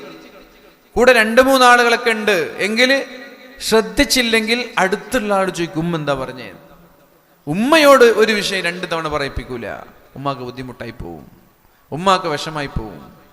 ഈ രീതിയിൽ ഉമ്മയെ പരിപാലിച്ച ഒരാളാണ് മഹാനായ ഹാരിസത്ത് ഇബ്നു നുഅ്മാൻ എന്നവർ. അതുകൊണ്ട് തന്നെ അല്ലാഹുവിന്റെ ഹബീബ് സ്വർഗത്തിലെത്തും മുമ്പേ ഹാരിസത്ത് ഇബ്നു നുഅ്മാൻ എന്നവർക്ക് അല്ലാഹു സ്വർഗത്തിലെത്താൻ അവസരം നൽകി. അത് നബിതങ്ങൾക്ക് മുമ്പ് സ്വർഗത്തിലെത്തി എന്ന് പറഞ്ഞാൽ നബിതങ്ങളെക്കാൾ വലിയ ആളാണെന്നല്ല, നബിതങ്ങളെ സ്വീകരിക്കാൻ കുറച്ചാൾ വേണം. ഇപ്പം നിങ്ങൾ ആരും ഇല്ലാതെ ഞാൻ ആദ്യം ഇവിടെ വരുമ്പോൾ ഒരു രസമില്ലല്ലോ, ഒരു സുഖമില്ലല്ലോ. എന്നെ സ്വീകരിക്കാൻ ആരുമില്ല, ഞാൻ വന്നിട്ട് ഇവിടെ സ്റ്റേജിലിരിക്കുന്ന ഒരു സുഖമില്ല. നേരെ മറിച്ച് നിങ്ങൾ നേരത്തെ വന്ന് നമ്മൾ ശേഷം വരുമ്പോഴാണ് അതൊരു അതിഥിയെ നമ്മൾ ബഹുമാനിക്കുന്നതിൻ്റെ ഭാഗമാവുക. അല്ലെങ്കിൽ ചെന്ന് ചോദിക്കും, ഞാൻ ഇവിടെ 8 മണിയാകുമ്പോൾ വന്നിട്ട് ഇങ്ങനെ ഇരിക്കും, നിങ്ങളിങ്ങനെ കാത്തിരിക്കുക, നിങ്ങൾ എപ്പോഴാ വരാ. അല്ലാഹുവിന്റെ ഹബീബായ നബി തങ്ങളെ സ്വീകരിക്കാൻ അല്ലാഹു തആല നബി തങ്ങളെക്കാളും മുമ്പ് ചില ആളുകൾക്ക് അവസരം നൽകുന്നുണ്ട്. അതിലൊരാളാണ് മഹാനായ ഹാരിസത്ത് ഇബ്നു നുഅ്മാൻ എന്നവർ. പിന്നെയോ റസൂലുള്ളാഹി സ്വല്ലല്ലാഹു അലൈഹി വസല്ലം സ്വർഗ്ഗം സന്ദർശിക്കുമ്പോൾ ഇതേപോലെ ഒരു ശബ്ദം അല്ലാഹുവിന്റെ ഹബീബ് കേൾക്കുന്നുണ്ട്. ജിബ്രീലിനോട് ചോദിച്ചു, ആരാണ് അയാൾ? അപ്പോഴാണ് മഹാനായ ജിബ്രീൽ അലൈഹിസ്സലാം പറയുന്നത്, ഇത് ഉമ്മു സുലൈമാൻ. ഉമ്മു സുലൈം എന്ന് പറഞ്ഞാൽ ത്വൽഹ റളിയല്ലാഹു അൻഹുവിന്റെ ഭാര്യയാണ്. നബി തങ്ങൾക്ക് 10 വർഷം ഖിദ്മത്ത് ചെയ്ത മഹാനായ അനസ് റളിയല്ലാഹു അൻഹുവിന്റെ ഉമ്മയാണ് ഉമ്മു സുലൈം. ഉമ്മു സുലൈമാണിത്. അല്ലാഹുവിന്റെ ഹബീബായ നബി തങ്ങൾ പറഞ്ഞു, കാനത്ത് തുർലി സൗജഹാ, കാനത്ത് തുർലി സൗജഹാ. വെറുതെയല്ല ഉമ്മു സുലൈമിന് അല്ലാഹു തആല സ്വർഗ്ഗത്തിലേക്ക് ആദ്യമെത്താനുള്ള അവസരം നൽകിയത്. ഉമ്മു സുലൈമിന്റെ പ്രത്യേകത, ഭർത്താവിനെ തൃപ്തിപ്പെടുത്തുന്ന ആളായിരുന്നു ഉമ്മു സുലൈം. ഭർത്താവിനെ തൃപ്തിപ്പെടുത്തുന്ന ആളായിരുന്നു ഉമ്മു സുലൈം. എങ്ങനെയാ തൃപ്തിപ്പെടുത്തിയെന്നറിയോ? ഇത് വലിയ അത്ഭുതം. നിങ്ങൾ കേട്ട ചരിത്രമാണ്, എന്നാലും സാന്ദർഭികമായിട്ട് ഞാൻ പറയാൻ നീട്ടി പറയുന്നില്ല. വളരെ വിദൂരത്ത് നിന്ന് ജോലി കഴിഞ്ഞ് യാത്ര കഴിഞ്ഞ് ഒരുപാട് ദിവസങ്ങൾക്ക് ശേഷം അബൂ ത്വൽഹ റളിയല്ലാഹു അൻഹു വീട്ടിലേക്ക് വരികയാണ്. വീട്ടിലേക്ക് വന്നു. യാത്ര കഴിഞ്ഞു, നീണ്ട യാത്ര കഴിഞ്ഞ് അബൂ ത്വൽഹ റളിയല്ലാഹു അൻഹു വീട്ടിലേക്ക് വന്നു. വീട്ടിലേക്ക് രാത്രിയാണ് എത്തുന്നത്. വീട്ടിലേക്ക് എത്തിയത് രാത്രിയാണ്.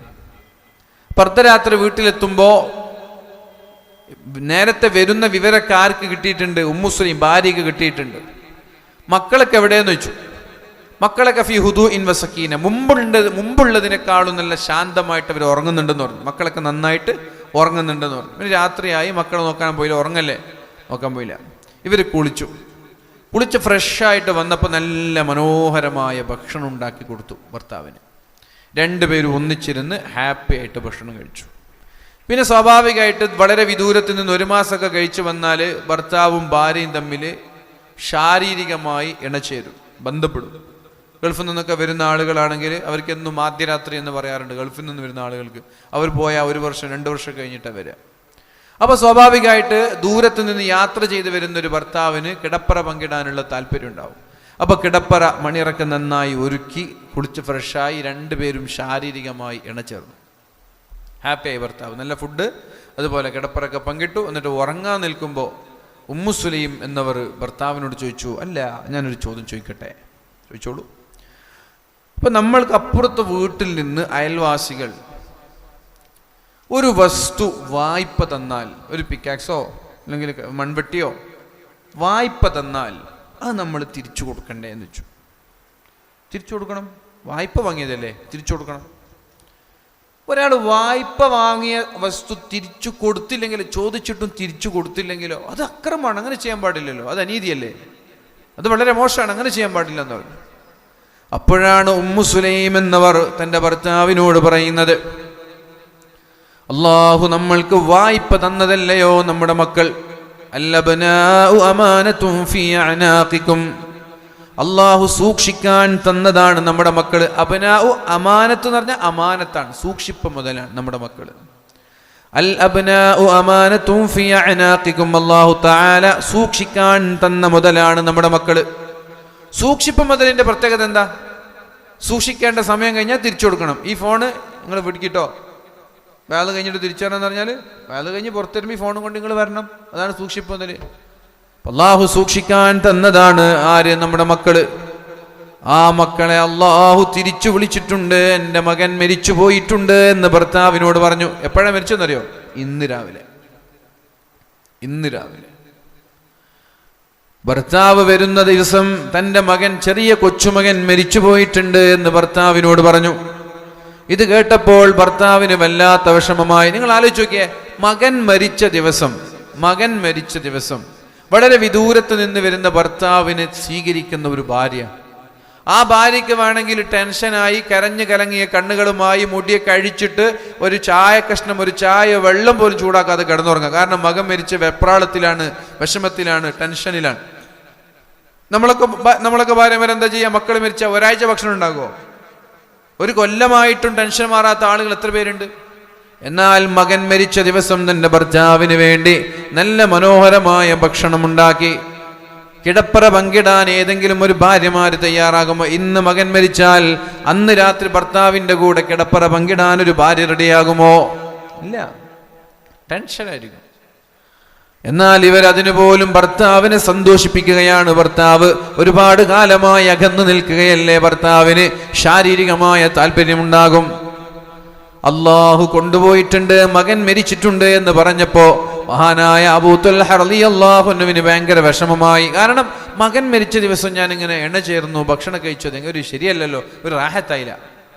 പിറ്റേ ദിവസം അള്ളാഹുവിന്റെ ഹബീബിന്റെ വീട്ടിൽ, ഹബീബിന്റെ പള്ളിയിലേക്ക് സുബ്ഹി നിസ്കരിക്കാൻ വേണ്ടി പോയപ്പോ മഹാനായ അബൂ ത്വൽഹ റളിയല്ലാഹു അൻഹു അല്ലാഹുവിന്റെ ഹബീബിനോട് രാത്രിയിലുള്ള കഥകൾ പറഞ്ഞു.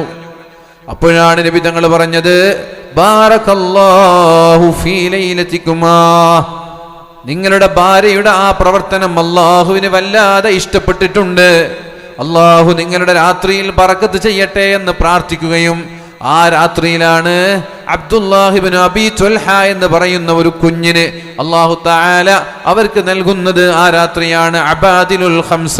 5 അബ്ദുള്ളമാരെ കുറിച്ച് ഹദീസിന്റെ ഗ്രന്ഥങ്ങളിൽ പഠിച്ചിട്ടുണ്ടാകും. അതിലൊരാൾ അബ്ദുല്ലാഹിബ്നു അബീ ത്വൽഹയാണ്, പേര് കേട്ട പ്രശസ്തനായ സ്വഹാബിയാണ്.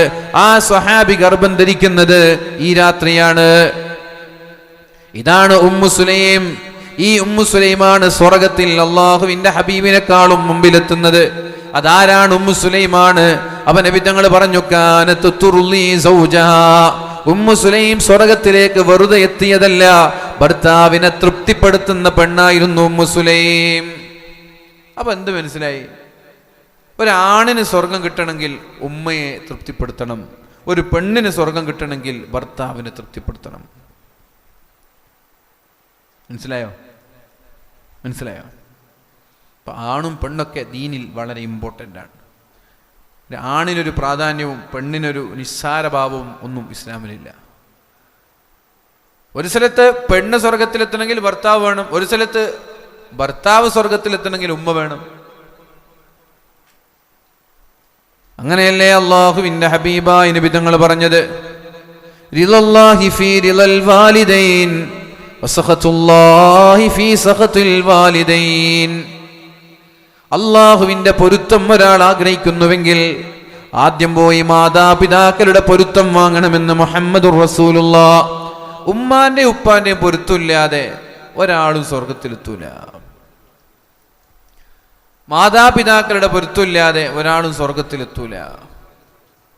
റിളല്ലാഹി ഫീ റിളൽ വാലിദൈൻ, അള്ളാഹുവിന്റെ പൊരുത്തം മാതാപിതാക്കളുടെ പൊരുത്തത്തിലാണ്. അഥവാ അള്ളാഹുവിന് നമ്മളോട് ഇഷ്ടമാണോ അല്ലേ എന്ന് എങ്ങനെയാ നമ്മൾക്ക് പരിശോധിക്കാൻ കഴിയുക?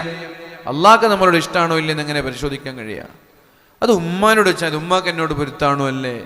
ഉമ്മ പൊരുത്തപ്പെട്ടിട്ടുണ്ടെങ്കിൽ അള്ളാഹ്ക്ക് പൊരുത്തമാണ്, ഉപ്പ പൊരുത്തപ്പെട്ടിട്ടുണ്ടെങ്കിൽ അള്ളാഹ്ക്കും പൊരുത്താണ്. ഉമ്മയ്ക്കും ഉപ്പയ്ക്കും നമ്മളോട് എന്തെങ്കിലും ഒരു പ്രശ്നം ഉണ്ടെങ്കിൽ അത് ക്ലിയർ ആക്കാതെ നമ്മൾ ഒരു ദിവസം പോലും ചിലവഴിക്കരുത്. അവർക്ക് എന്തെങ്കിലും മാനസികമായി ഒരു അസ്വസ്ഥതയോ വെറുപ്പോ ദേഷ്യമോ നമ്മളോടുണ്ടെങ്കിൽ അത് ക്ലിയർ ആക്കാതെ ഒരു കാരണവശാലും നമ്മൾ ഒരു ദിവസം പോലും മുന്നോട്ട് പോകരുത്. കാരണം മാതാപിതാക്കളുടെ പൊരുത്തമില്ലാതെ മരിച്ചുപോയാൽ ഈമാൻ പോലും അപകടമായിരിക്കും. അല്ലാഹു നമ്മൾക്ക് ഈമാൻ നൽകട്ടെ. വസഖത്തുല്ലാഹി ഫീ സഖത്തുൽ വാലിദൈൻ. എന്നാൽ പ്രിയപ്പെട്ടവരെ, അല്ലാഹുവിന്റെ കോപം എന്ന് പറയുന്നത് മാതാപിതാക്കളുടെ കോപത്തിലാണ്.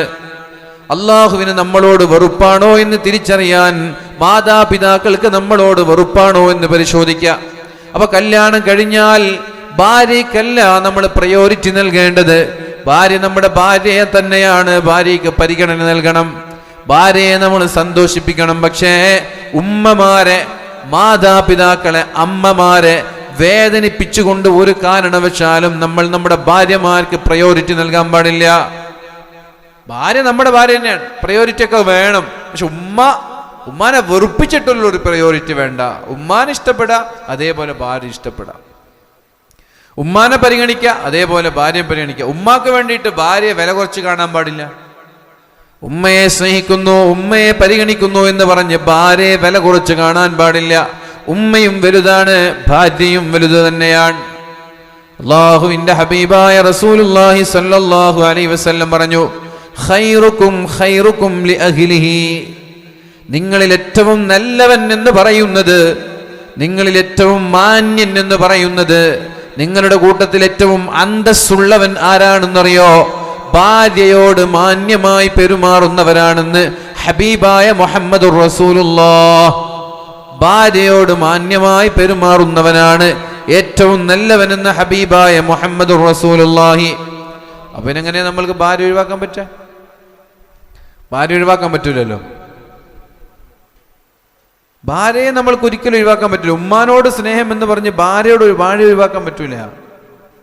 അതുകൊണ്ട് ഒരു കാരണവശാലും നമ്മൾ ഉമ്മാക്ക് പ്രാധാന്യം നൽകുമ്പോൾ അതിൻ്റെ കൂടെ നമ്മൾ നമ്മുടെ ഭാര്യയെ പരിഗണിക്കണം. ഭാര്യയെ നെവർമെൻ്റ് ചെയ്തിട്ട് ഉമ്മാനപ്പാനക്ക് സ്ഥാനം നൽകുന്ന ആളുണ്ട്, അത് മോശം തന്നെയാണ്. അങ്ങനെ നബി തങ്ങൾ പഠിപ്പിച്ചിട്ടില്ല.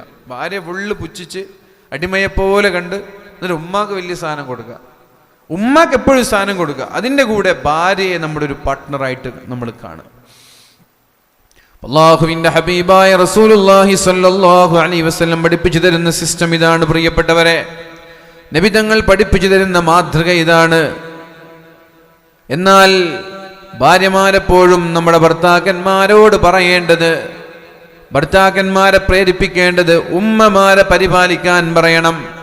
അല്ലാഹു തആല പരിശുദ്ധ ഖുർആനിലൂടെ പറഞ്ഞത് എന്താണ്?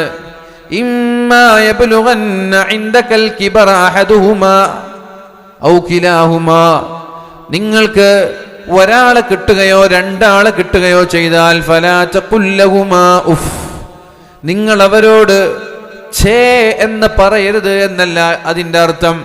നിങ്ങളുടെ മനസ്സിൽ അവരോട് ഒരു പുച്ഛം തോന്നാൻ പാടില്ല എന്നാണ് അർത്ഥം വെക്കേണ്ടത്. അതല്ലാതെ ഉമ്മാൻ്റെ മുഖത്ത് ഒരു ഛേ എന്നാരും പറയില്ല. ഛേ ഇപ്പം കയ്യില്ല, ഛേ അങ്ങനെ പറയുന്നില്ല. ഉമ്മ എന്തെങ്കിലും പറഞ്ഞാൽ ഒരു വിമ്മിട്ടം, ഒരു വൈക്ലഭ്യം, വിമുഖത. എന്തിനിപ്പം അങ്ങനെ പറഞ്ഞത് അതുപോലും നമ്മൾക്ക് തോന്നാൻ പാടില്ല. ഇമ്മാ യബ്ലുഗന്ന ഇൻദകൽ കിബറ അഹദുഹുമാ ഔ കിലാഹുമാ, ഒന്നുകിൽ ഉമ്മ മാത്രമായിരിക്കും ജീവിച്ചിരിക്കുന്നുണ്ടാവുക, ഉപ്പ നേരത്തെ മരിച്ചിട്ടുണ്ടാകും, അല്ലെങ്കിൽ ഉമ്മ മരിച്ചിട്ടുണ്ടാകും, ഉപ്പയാണ് ജീവിച്ചിരിപ്പുണ്ടാവുക, അല്ലെങ്കിൽ രണ്ടുപേരും ഉണ്ടായാൽ ഫലാ തഖുൽ ലഹുമാ ഉഫ്, അവരോട് നിങ്ങൾ ഒരു വൈക്ലഭ്യം കാണിക്കരുത്, വിമ്മിട്ടം കാണിക്കരുത്. വലാ തൻഹറുഹുമാ, അവരോട് നിങ്ങൾ മോശമായി പെരുമാറരുത്. വഖുൽ ലഹുമാ ഖൗലൻ കരീമാ, അവരോട് ഏറ്റവും മാന്യമായ ഭാഷയിലേ നിങ്ങൾ സംസാരിക്കാൻ പാടുള്ളൂ. വഖ്ഫിദ് ലഹുമാ ജനാഹദ്ദുല്ലി മിനർ റഹ്മ, അവരോട് കാരുണ്യത്തിന്റെ ചിറക് വിരിക്കണമെന്ന് പറഞ്ഞാൽ കരുണയുടെ വർത്തമാനം, കരുണയുടെ നോട്ടം, കാരുണ്യത്തിന്റെ സംസാരം, കാരുണ്യത്തിന്റെ പ്രവർത്തനമല്ലാതെ റഫായിട്ട് റൂഡായിട്ട് അവരോട് നിങ്ങൾ സംസാരിക്കാൻ പാടില്ല, ലൗഡായി സംസാരിക്കാൻ പാടില്ല. വഖ്ഫിദ് ലഹുമാ ജനാഹദ്ദുല്ലി മിനർ റഹ്മ, വളരെ ഉച്ചത്തിൽ അവരോട് സംസാരിക്കാൻ പാടില്ല, ഗൗരവത്തിൽ അവരോട് സംസാരിക്കാൻ പാടില്ല, പേടിപ്പിക്കുന്ന രീതിയിൽ അവരോട് സംസാരിക്കാൻ പാടില്ല. വളരെ സ്മൂത്തായി ഒരു പോലീസിന്റെ മുന്നിൽ എങ്ങനെയാണോ ഒരു ഇര സംസാരിക്കുന്നത്, പോലീസ് സ്റ്റേഷനിൽ പോയാൽ എങ്ങനെയാണോ ഒരു പ്രതി സംസാരിക്കുന്നത്, അതേപോലെ മാതാപിതാക്കളുടെ മുമ്പിൽ ഭവ്യതയോടെ, ബഹുമാനത്തോടെ, വിനയത്തോടെ സംസാരിക്കണമെന്നാണ് പരിശുദ്ധ ഖുർആൻ നമ്മോട് പഠിപ്പിക്കുന്നത്. എന്നാൽ എത്ര നിസ്സാരമായിട്ടാണ് നമ്മുടെ മക്കളൊക്കെ മാതാപിതാക്കൾ എന്തെങ്കിലും ഒരു കാര്യം പറഞ്ഞാൽ എനിക്ക് കഴിയില്ല, നിങ്ങൾ ചെയ്തോളേ എന്ന് പറയുന്നത്. നമ്മുടെ കുട്ടികൾ ഫോണിൽ കളിച്ചുകൊണ്ടിരിക്കുകയായിരിക്കും, ഉമ്മ തട്ടാസിക്കുന്നുണ്ടാവും, മോളെ ഇങ്ങോട്ട് വാ എന്ന് വിളിക്കുന്നുണ്ടാവും, കിച്ചണിൽ നിന്ന് എന്തെങ്കിലും ഒരു ഹെൽപ്പിന് വേണ്ടി വിളിക്കായിരിക്കും. കേൾക്കാത്ത ഭാവം നടിക്കും, കുറേ വിളിക്കും ഫാത്തിമാനെ. അങ്ങനെ കുറേ വിളിക്കുമ്പോൾ ഫാത്തിമ എന്തുമാ നിങ്ങൾക്ക് വേറെ ആരും കണ്ടിട്ടില്ലെന്ന് ചോദിക്കും. വേറെ ഓളില്ലേ, അഞ്ചത്തിയില്ലേ, ജ്യേഷ്ഠനില്ലേ, എന്തിനാ എന്നെ തന്നെ വിളിക്കുന്നത്, എപ്പോഴും എന്നെ തന്നെ എന്തിനാ വിളിക്കുന്നത് ചോദിക്കും. എന്നിട്ട് പറയും ഛേ നിങ്ങളൊരു എന്നിട്ട് ഫോണൊക്കെ എറിഞ്ഞ് ദേഷ്യത്തിലൊരു പോക്കു. എന്താ പറഞ്ഞു, എന്തിനാ വിളിച്ചത്? ഉമ്മ ഭാവം ഒരു ചെറിയൊരു ഹെൽപ്പിന് അതൊന്ന് എടുത്തു തന്നെ, അല്ലെങ്കിൽ അതൊന്ന് ചെയ്തെന്നെ, ഒന്നോട്ട് അടിച്ചു വാരേ. ഈ ഒരു രീതിയിലാണ് നമ്മൾ നമ്മുടെ മാതാപിതാക്കളെ കാണുന്നത്. സുന്നത്ത് നിസ്കാരത്തിൽ അള്ളാഹുവിൻ്റെ ഹബീബായ നബി തങ്ങൾ പറയുന്നൊരു ഹദീസ് കാണാം.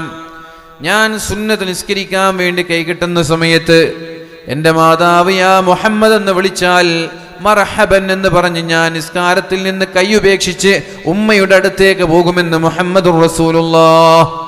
അത്രത്തോളം നമ്മൾ ഉമ്മമാരെ പരിഗണിക്കണം. ഫർളല്ല, സുന്നത്ത് നിസ്കാരം. സുന്നത്ത് നിസ്കരിക്കുന്ന സമയത്ത് ഉമ്മ വിളിച്ചു, അപ്പം നമ്മളെന്തെങ്കിലും സുന്നത്ത് നിസ്കരിക്കുകയാണ്. അപ്പം നമ്മൾ ഇപ്പം ഇവിടെ ഇരിക്കുന്ന ഇവിടെ ആരും, എനിക്ക് തോന്നുന്നില്ല ഇവിടെയുള്ള ആരും സ്ഥലം കൈ ഉപേക്ഷിച്ച് നിസ്കാരം ഉപേക്ഷിച്ച് ഉമ്മയുടെ ഓടി പോകും, നമുക്ക് തോന്നുന്നില്ല. നമ്മൾ സലാം വീട്ടുടനെ പോകുന്നതായിരുന്നു ഏറ്റവും നല്ല. ഉമ്മയോട് കാരുണ്യം ചെയ്യുന്നതാണ് സലാം വീട്ടുടനെ ഓടിപ്പോവും. അല്ലാത്തൊരു സലാം വീട്ടാൻ അവിടെ തന്നെ ഇരിക്കുമ്പോൾ രണ്ടാമത് വിളിച്ചാൽ പോവാന്ന് പറഞ്ഞിട്ട്, അല്ലെങ്കിൽ നമ്മുടെ തിരക്കൊക്കെ കഴിഞ്ഞാൽ പോവാമെന്ന് പറഞ്ഞിട്ട്. എന്നാൽ അങ്ങനെയല്ല ചെയ്യേണ്ടത്. ഉമ്മ സുജൂദിൽ കിടക്കുമ്പോൾ വിളിച്ചാൽ അവിടെ നിന്ന് എണീച്ച് പോകണം, സുന്നത്ത് നിസ്കാരമാണെങ്കിലും. അത്രത്തോളം സ്ഥാനം ഉമ്മാക്ക് നൽകിയിട്ടുണ്ട്. മാതൃദേവോ ഭവ, ഗുരുദേവോ ഭവ അല്ലേ, മാതൃദേവോ ഭവ എന്ന് പറഞ്ഞാൽ മാതാവിനെ ദൈവത്തെ പോലെ കാണണം. അനിഷ്കുർലി വലിവാലിദയ്യ, അനിഷ്കുർലി വലിവാലിദയ്യ, അള്ളാഹുവിനുള്ള ശുക്ർ പരിപൂർണമാവണമെങ്കിൽ മാതാപിതാക്കളോട് ശുക്ർ ചെയ്യുന്നവനാവണം. ഉമ്മാക്കും ഉപ്പാക്കും ശുക്ർ ചെയ്യാതെ, ഉമ്മയ്ക്കും ഉപ്പയ്ക്കും നന്ദി കാണിക്കാതെ അള്ളാഹുവിന് നന്ദി കാണിച്ചാൽ അള്ളാഹുവിന് ആ നന്ദി വേണ്ട.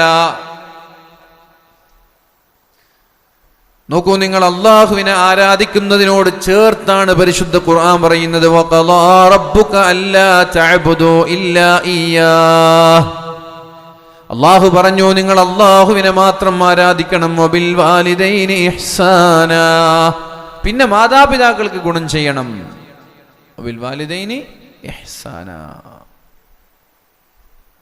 അള്ളാഹുവിനോടുള്ള ആരാധനയോട് ചേർത്ത് പറയാണ് മാതാപിതാക്കൾക്ക് ഗുണം ചെയ്യുന്നതിന്. ഇബാദത്തിനോടാ ചേർത്ത് പറയുന്നത്. ഇസ്ലാമിൽ 1-ാം സ്ഥാനം ഇബാദത്തിനാണെങ്കിൽ 2-ാം സ്ഥാനം മാതാപിതാക്കൾക്ക് ഗുണം ചെയ്യുന്നതിനാണ്. വഖളാ റബ്ബുക അല്ലാ തഅബുദു ഇല്ലാ ഇയ്യാഹ് വബിൽ വാലിദൈനി ഇഹ്സാനാ, നിങ്ങൾ എന്നെ മാത്രം ആരാധിക്കണേ, നിങ്ങൾ മാതാപിതാക്കളോട് നന്മ ചെയ്യണേ. മാതാപിതാക്കളോട് നന്മ ചെയ്യാതെ എന്നെ നിങ്ങൾ എത്ര ആരാധിച്ചിട്ടും കാര്യമില്ല എന്നാണ് ഖുർആൻ പറയുന്നത്. വേറായത്തിൽ അല്ലാഹു പറയുന്നത് അനിഷ്കുർലി വലിവാലിദയ്യ, അനിഷ്കുർലി വലിവാലിദയ്യ, നിങ്ങൾ എനിക്ക് ശുക്ർ ചെയ്യണം, അതേപോലെ നിങ്ങളുടെ മാതാപിതാക്കളോട് നിങ്ങൾ ശുക്ർ ചെയ്യണം. മാതാപിതാക്കളോട് നന്ദി കാണിക്കാത്തവൻ ഒരാളോടും നന്ദി കാണിക്കൂല. മാതാപിതാക്കളോട് നന്ദി കാണിക്കാത്ത ഒരാൾ ബാക്കിയുള്ള ഒരാളോടും നന്ദി കാണിക്കൂല, ഉറപ്പാണ്. കാരണം എന്തേ, ഏറ്റവും നന്ദി ചെയ്യാൻ കടപ്പെട്ടത് മാതാപിതാക്കളാണ്. ആ മാതാപിതാക്കളോട് നന്ദി കാണിക്കാൻ കഴിയാത്ത ഒരാൾക്ക് വേറെ ആരോട് നന്ദി കാണിക്കാൻ കഴിയില്ല. ഫഹുവ, അവനല്ലാത്തതിനോട് അതിനേക്കാളും നന്ദി കേട് കാണിക്കും. നോക്കൂ നിങ്ങൾ,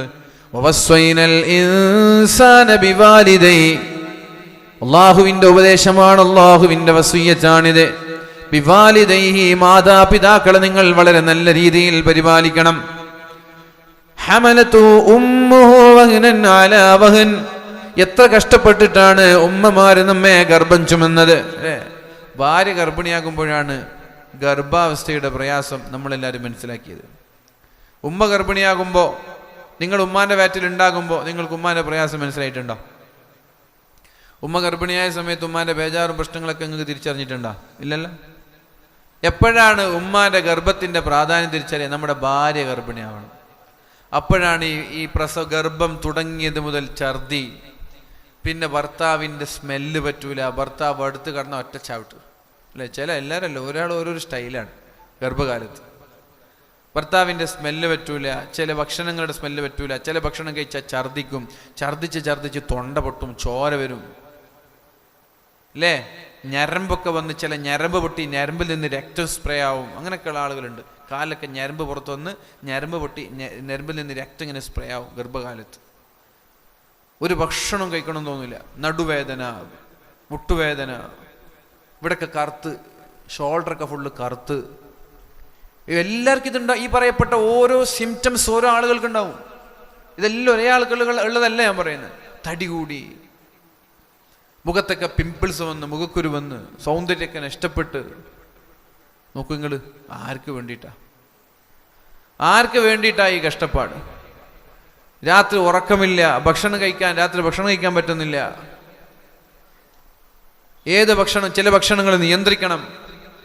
ഇതൊക്കെ ആർക്ക് വേണ്ടിയിട്ടാ? വയറ്റിലുള്ള കുഞ്ഞിന് വേണ്ടി. ആരായിരുന്നു ആ കുഞ്ഞ്? നമ്മള്. വയറ്റിലുള്ള കുഞ്ഞാരാ?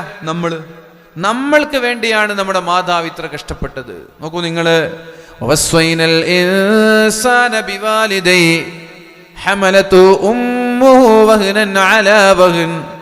എത്ര കഷ്ടം സഹിച്ചിട്ടാണ്, ദുരിതങ്ങളുടെ മേൽ ദുരിതം. 1 മാസമൊക്കെ ആണെങ്കിൽ സഹിക്കുക, 9 മാസം സഹിക്കണ്ടേ? ഒരാഴ്ച 2 ആഴ്ചക്ക് എത്ര കഷ്ടപ്പെടാ? 9 മാസം സഹിക്കണ്ടേ?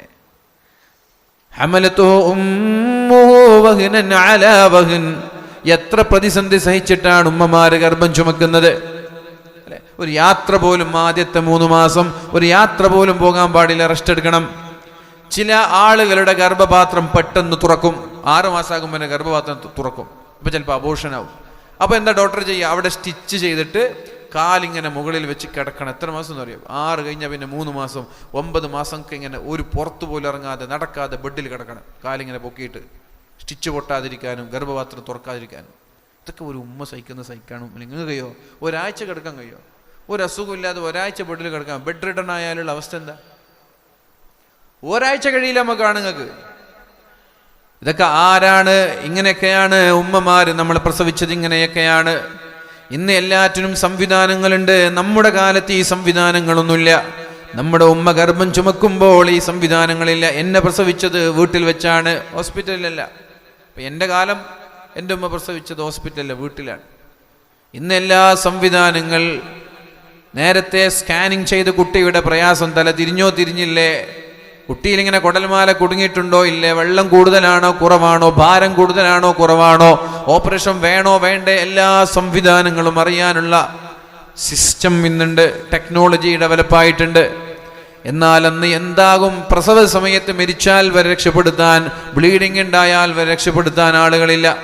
അങ്ങനൊരു കാലത്ത് നമ്മുടെ മാതാവ് നമ്മളെ ഗർഭം ചുമന്നില്ലേ മക്കളെ, ഗർഭം ചുമന്നില്ലേ കുട്ടികളെ, ഗർഭം ചുമന്നില്ലേ സഹോദരങ്ങളെ. ആ ഗർഭം ചുമന്ന മാതാപിതാക്കളോട് നല്ല രീതിയിൽ പെരുമാറണമെന്നാണ് അള്ളാഹു പറയുന്നത്. എന്നാൽ ലിബറലിസ്റ്റും ഫ്രീ തിങ്കേഴ്സും ഫെമിനിസ്റ്റുകളൊക്കെ പറയുന്നത് നിങ്ങൾക്ക് നിങ്ങളുടെ മാതാപിതാക്കളോടൊരു കമ്മിറ്റ്മെന്റും വേണ്ട എന്നാണ്. നിങ്ങൾക്ക് നിങ്ങളുടെ മാതാപിതാക്കളോടൊരു കമ്മിറ്റ്മെന്റും വേണ്ട എന്നാണ് പുതിയ നവീനാശയക്കാരുടെ മെന്റാലിറ്റി. ലിബറലിസ്റ്റുകൾ അങ്ങനെ പറയാം, സ്വതന്ത്ര ചിന്താഗതിക്കാരങ്ങനെ പറയാം, അത്തീസ്റ്റുകൾ അങ്ങനെ പറയാം, ഫ്രീ തിങ്കേഴ്സ് അങ്ങനെ പറയാം. നിങ്ങൾക്ക് നിങ്ങളുടെ മാതാപിതാക്കളുടെ ഒരു കമ്മിറ്റ്മെന്റും വേണ്ട. My life my choice, my partner my choice, ഇങ്ങനെ പറയാം. മൈ സെക്സ് മൈ ചോയ്സ്, എല്ലാം എൻ്റെ choice. My dress my choice. ഉമ്മ പറയാം, നീ എന്താണ് ഈ ഡ്രസ് ഇട്ടത്? My choice. നീ എന്തിനാണ് അവരെ പ്രേമിച്ചത്? My choice.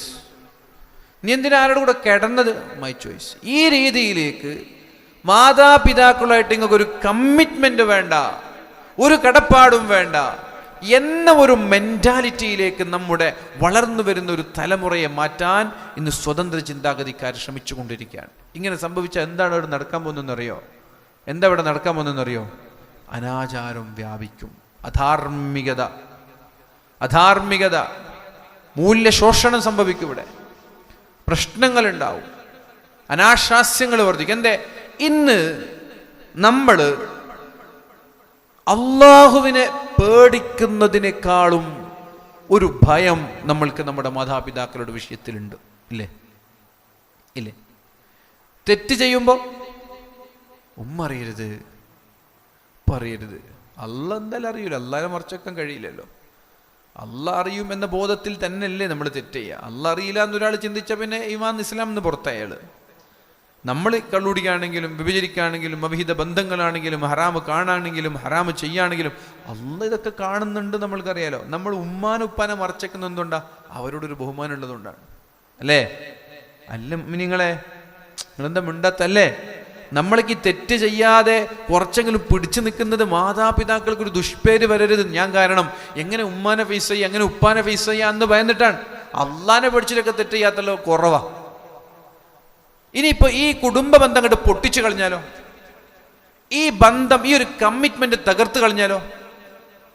ഉപ്പ കണ്ടോട്ടെ എനിക്കെന്താ, ഉമ്മ കണ്ടോട്ടെ എനിക്കെന്താ, എന്റെ ചോയ്സ് എന്ന മെന്റാലിറ്റിയിലേക്ക് മക്കൾ മാറിയാലോ വിചാരം വർദ്ധിക്കും. തോന്നിയതുപോലെ വസ്ത്രം ധരിച്ച് മക്കൾ പുറത്തിറങ്ങും. ഉപ്പാക്കും ഉമ്മാക്കും ചോദിക്കാൻ ഓപ്ഷൻ ഉണ്ടാവില്ല. നിങ്ങൾ രണ്ടാളും ഒരു സുഖത്തിന് വേണ്ടി ബന്ധപ്പെട്ടു, എന്നിട്ട് ഞാനുണ്ടായി, അതിന് എനിക്കെന്താ നിങ്ങളോട്, നിങ്ങളെന്തിനാ എന്നെ നിയന്ത്രിക്കുന്നു എന്ന ഒരു ചോദ്യം നമ്മുടെ മക്കൾ ചോദിപ്പിക്കുന്ന രീതിയിലേക്കാണ് പുതിയ സിസ്റ്റം ക്യാമ്പസുകളിൽ നമ്മുടെ മക്കളുടെ മെന്റാലിറ്റിയിലേക്ക് ഇട്ട് കൊടുക്കുന്നത്. അള്ളാഹു കാക്കട്ടെ. പക്ഷെ കുടുംബ ബന്ധം അള്ളാഹുവിന്റെ അർശുമായി ബന്ധപ്പെട്ട് കിടക്കാണ്. അതിനെ മുറിച്ചാൽ അള്ളാഹു ബന്ധം മുറിക്കുമെന്നാണ് ദീൻ പറയുന്നത്. അത് നിങ്ങൾ മുറിച്ചു കഴിഞ്ഞാൽ അള്ളാഹു നിങ്ങളായിട്ടുള്ള ബന്ധം മുറിക്കും ദീൻ പറയും. അഥവാ ദീൻ പറയുന്നത് കുടുംബ ബന്ധം വളരെ നിങ്ങൾ പ്രയോറിറ്റി നൽകണം കുടുംബ ബന്ധത്തിന്. അത് എന്തിനാന്ന് വെച്ചാൽ സാമൂഹികമായ ഒരു നന്മ ഇവിടെ നിലനിൽക്കാൻ വേണ്ടിയിട്ടാണ്. ഈ കുടുംബ ബന്ധം എന്തുകൊണ്ടാണ് ഫാദർലെസ് അമേരിക്ക എന്ന പുസ്തകം എഴുതി. ആ പുസ്തകത്തിലൊക്കെ പിതാവില്ലാതെ ജനിച്ചു വളരുന്ന മക്കളുടെ അധാർമികമായ കഥകൾ പറയുന്നത് എന്തുകൊണ്ടാണ്? ഉപ്പയില്ലാതെ ജനിച്ചു വീഴുന്ന നല്ലൊരു ശതമാനം ആളുകൾ അമേരിക്കയിലുണ്ട്. അഥവാ വിവാഹത്തിനു മുമ്പേ അവിഹിത ബന്ധത്തിലേർപ്പെട്ട് ഉപ്പയാരാണെന്ന് പോലും അറിയാതെ ജനിക്കുന്ന ആയിരക്കണക്കിന് കുഞ്ഞുങ്ങൾ.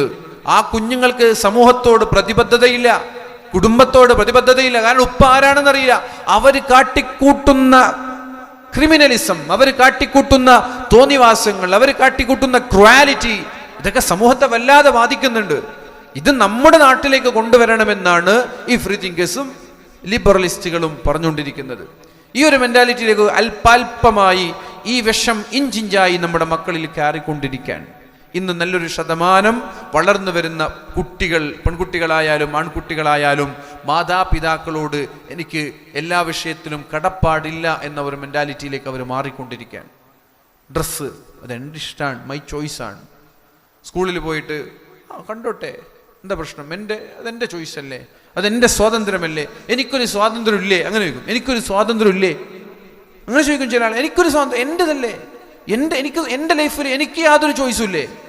എൻ്റെ ലൈഫിൽ എനിക്ക് യാതൊരു ഫ്രീഡം ഇല്ലേ? നിങ്ങൾക്ക് ഫ്രീഡം ഉണ്ട്. നിങ്ങളുടെ മാതാപിതാക്കളെയാണ് നിങ്ങൾ പ്രയോറിറ്റി നൽകേണ്ടത്. അവരുടെ ഫ്രീഡത്തിൽ നിങ്ങൾ ഒരല്പമെങ്കിലും പരിഗണന നൽകണം. എന്നോടൊരാൾ പറഞ്ഞു, എൻ്റെ മകന് ഒരു പെണ്ണിനെ പ്രേമിച്ചു. എൻ്റെ മകൻ ഒരു പെണ്ണിനെ പ്രേമിച്ചു.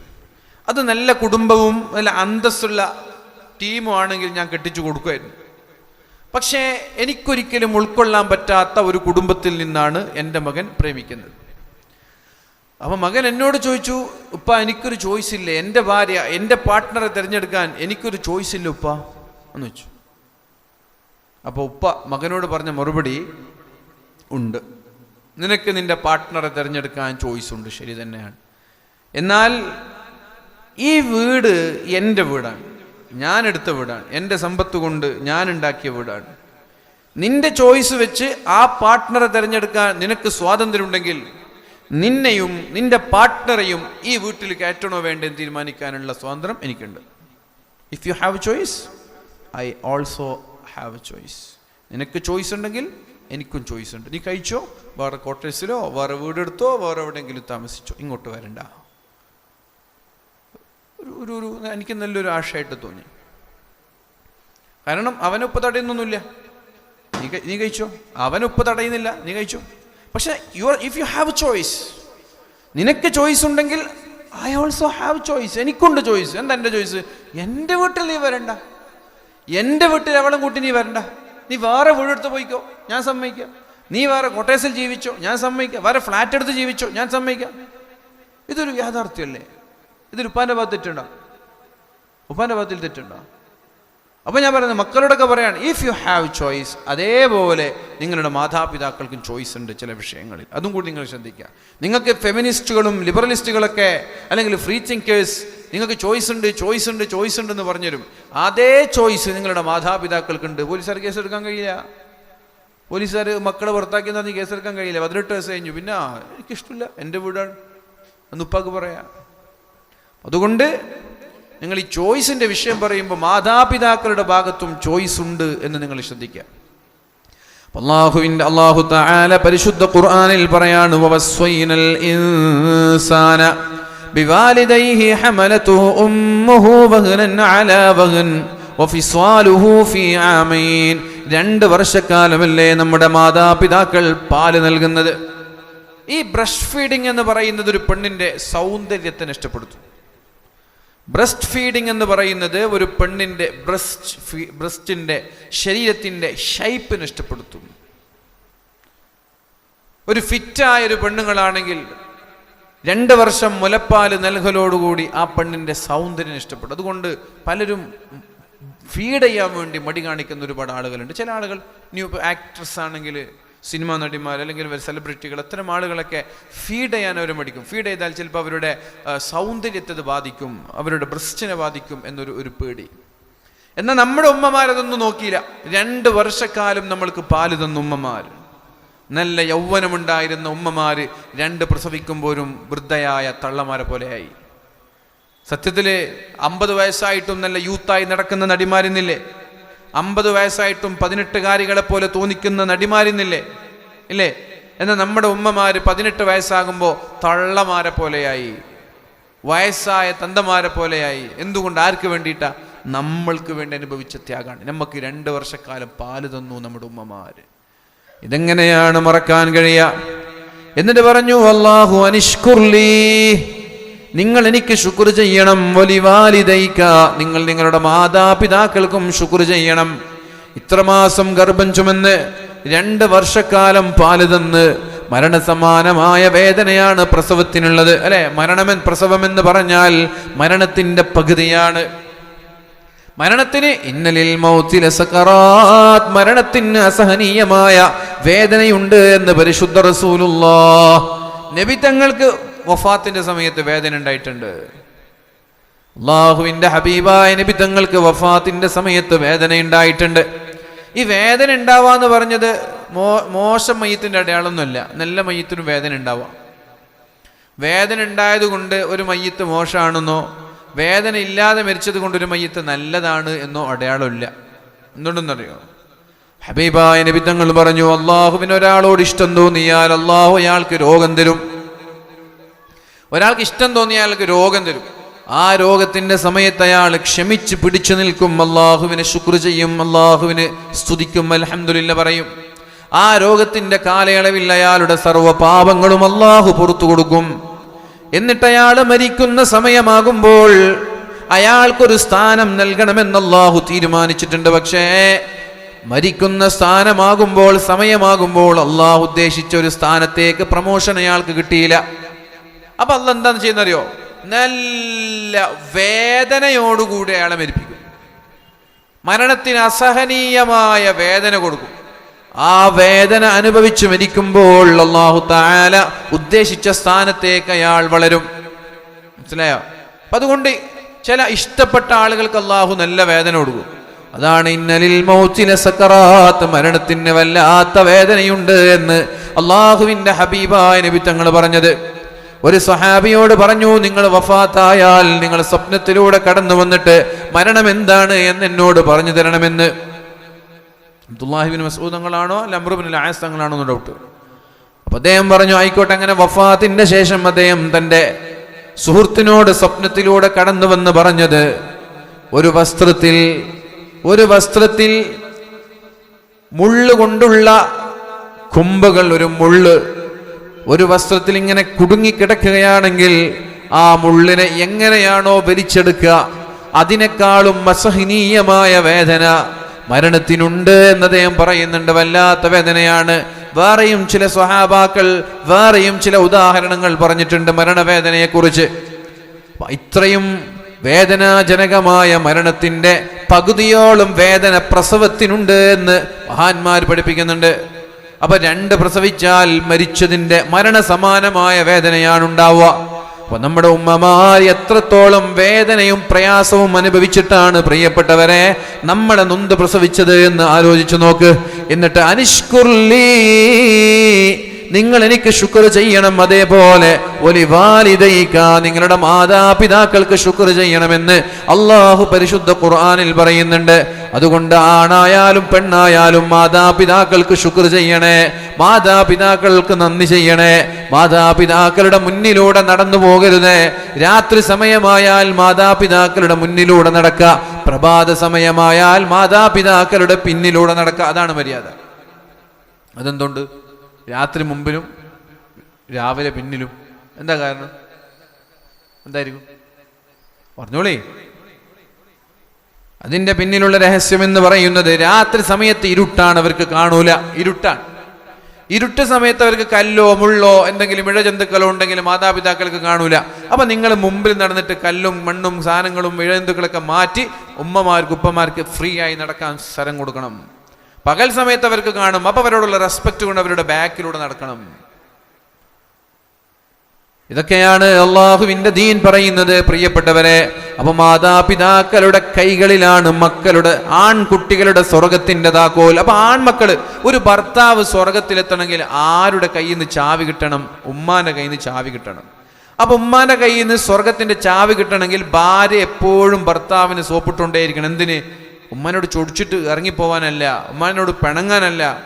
ഉമ്മാനെ അകറ്റാനല്ല, ഉമ്മാനെ നോക്കണം കേട്ടോ, ഉമ്മാനെ നോക്കണം കേട്ടോ, ഉമ്മാനെ നോക്കിയാൽ നമുക്ക് സ്വർഗം കിട്ടുള്ളൂ, നിങ്ങൾ സ്വർഗത്തിലെത്തിയാൽ എനിക്ക് സ്വർഗത്തിൽ വരാൻ പറ്റുള്ളൂ, ഉമ്മാനെ നോക്കണേ, ഉമ്മാക്ക് ബുദ്ധിമുട്ടാവരുത്, ഉമ്മാൻ്റെ മനസ്സിന് വേദനിക്കരുത്, ഉമ്മാക്കൊരു പ്രയാസം ഉണ്ടാക്കരുത്, ഉമ്മ എന്ത് ചോദിച്ചാലും വാങ്ങിച്ചു കൊടുക്കണം.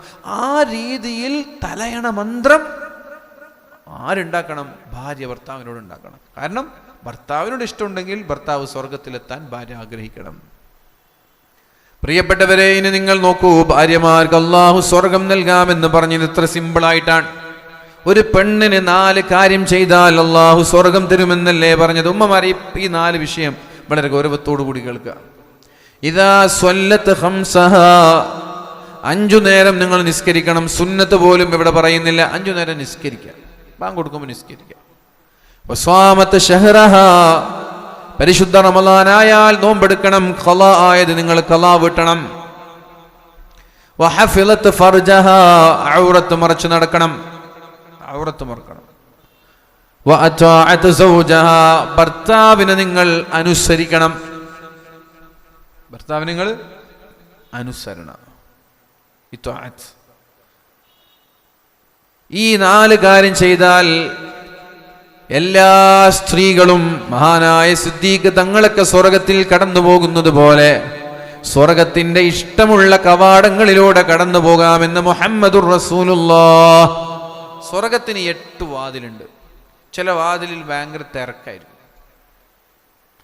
8 വാതിലുണ്ട്. അഥവാ സ്വതക്ക ഇഷ്ടപ്പെടുന്ന ആൾക്കൊരു വാതില്, നോമ്പിന് ഇഷ്ടപ്പെടുന്നവർക്കൊരു വാതില്, നിസ്കാരം ഇഷ്ടപ്പെടുന്നവർക്കൊരു വാതില്, ഹജ്ജ് ഇഷ്ടപ്പെടും, അങ്ങനെ 8 വാതിൽ സ്വർഗത്തിനുണ്ട്. അപ്പൊ നല്ലോണം നിസ്കാരം ഇഷ്ടപ്പെടുന്ന ആള് നിസ്കാരത്തിന്റെ വാതിലൂടെ പോകും, സ്വതക്ക ഇഷ്ടപ്പെടുന്നവർ സ്വതക്കയുടെ വാതിൽ പോകും. അപ്പൊ സിദ്ദീഖ് തങ്ങൾ ചോദിച്ചു, നബിയെ 8 വാതിലിൽ ഇഷ്ടമുള്ള വാതിലിലൂടെ പോകണം എന്നൊരാൾ ആഗ്രഹിച്ചാൽ, ഞാൻ സ്വതക്കൻ്റെ അല്ല, ഞാൻ നിസ്കാരത്തിൻ്റെ പോകുന്നു, അല്ലെങ്കിൽ ഞാൻ മറ്റേ നോമ്പിൻ്റെ ഇതിലെ പോകുന്നു, റയ്യാൻ എന്ന വാതിലൂടെ പോകുന്നു എന്നൊരാൾ ആഗ്രഹിച്ചാൽ അങ്ങനെ 8 വാതിലിലൂടെയും കടന്നു പോകാൻ ആർക്കെങ്കിലും പറ്റുമോ? അപ്പോഴാണ് അള്ളാഹുവിൻ്റെ ഹബീബായ നബി തങ്ങൾ പറയുന്നത്, സിദ്ദീഖേ, അങ്ങനെ ആർക്കെങ്കിലും ഇഷ്ടമുള്ള കവാടങ്ങളിലൂടെ കടന്നു പോകാൻ അവസരം അള്ളാഹു നൽകുമെങ്കിൽ അത് ഒന്ന് നിങ്ങളാണ് സിദ്ദീഖ് എന്നവരെ. നിങ്ങൾക്കവിടെ നിങ്ങൾ നിസ്കരിച്ച ആളാണോ, നിങ്ങളെ വാതിൽ തന്നെ, അപ്പുറത്തെ വാതിൽ പോയിക്കോ, എൻട്രൻസ് അതാണ്, ആ എൻട്രൻസിൽ കയറിയാൽ മതി. അങ്ങനെ പറയില്ല.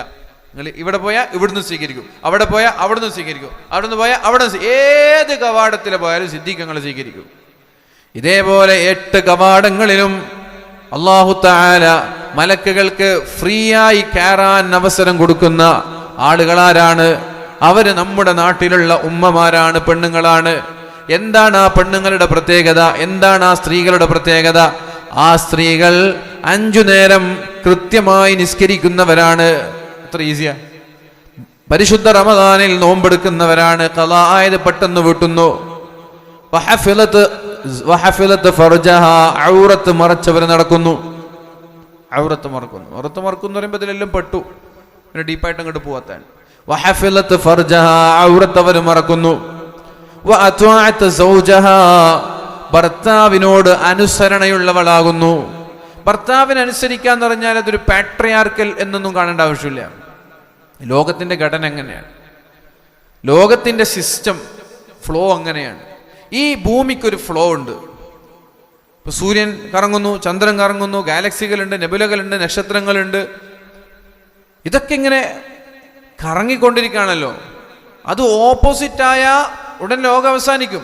യൗമ തുബദ്ദലുൽ അർളു ഗൈറൽ അർളി, ഭൂമി ഭൂമിയല്ലാതെയായി മാറുന്നൊരു കാലം വരാനുണ്ട്. ഭൂമി ഭൂമിയല്ലാതായി മാറും. യൗമ തുബദ്ദലുൽ അർളു ഗൈറൽ അർളി.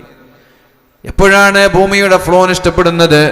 അള്ളാഹുവിന്റെ ഹബീബായ നബി തങ്ങൾ ഒരുപാട് ഉദാഹരണങ്ങൾ പറഞ്ഞിട്ടുണ്ട്. അതിലൊന്ന് അൻതലിദൽ അമതു റബ്ബതഹാ, മാതാപിതാക്കളെ അനുസരിക്കാത്ത മക്കളുണ്ടാകുന്നത് ലോകത്തിന്റെ ഫ്ലോക്കെതിരാണ്, ലോകത്തിന്റെ ഒഴുക്കിനെതിരാണ്. അപ്പൊ ഭൂമി ഇതേപോലെ പോണം, തടസ്സങ്ങളും പിന്നെ എന്താണ് ഭൂമി കുലുക്കം, സുനാമി ഒന്നുമില്ലാതെ, പ്രകൃതിയുടെ ക്ഷോഭങ്ങളൊന്നുമില്ലാതെ, പിന്നെ പ്രകൃതി ദുരന്തങ്ങളൊന്നുമില്ലാതെ വളരെ നൈസായിട്ട് ഭൂമി പോകണമെങ്കിൽ എന്താ അതിൻ്റെ ഒഴുക്കെന്താണ്? മാതാപിതാക്കൾ എപ്പോഴും മക്കൾ അനുസരിക്കണം. അതങ്ങനെ തന്നെയല്ല അതിൻ്റെ സിസ്റ്റം. മാതാപിതാക്കളെ മക്കളല്ലേ അനുസരിക്കേണ്ടത്. നമ്മൾ ആലോചിച്ച് നോക്കുമ്പോൾ, നമ്മുടെ ലോജിക്ക് വെച്ച് നോക്കുമ്പോൾ മാതാപിതാക്കളെ മക്കൾ അനുസരിക്കണ്ടേ?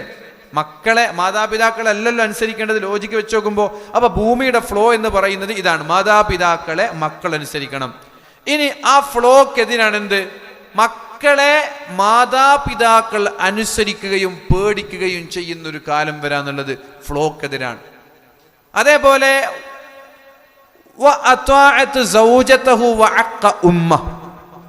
മക്കള് ഉമ്മയോട് മാന്യമായി പെരുമാറണം. എന്നാൽ ഉമ്മയോട് മോശമായിട്ട് പെരുമാറി ഭാര്യയോട് മാന്യമായി പെരുമാറാ എന്ന് പറഞ്ഞാൽ അത് ഫ്ലോക്കെതിരാണ്. അവ ഭൂമിയുടെ ഘടന വീണ്ടും തെറ്റും. ഇനി അടുത്തത്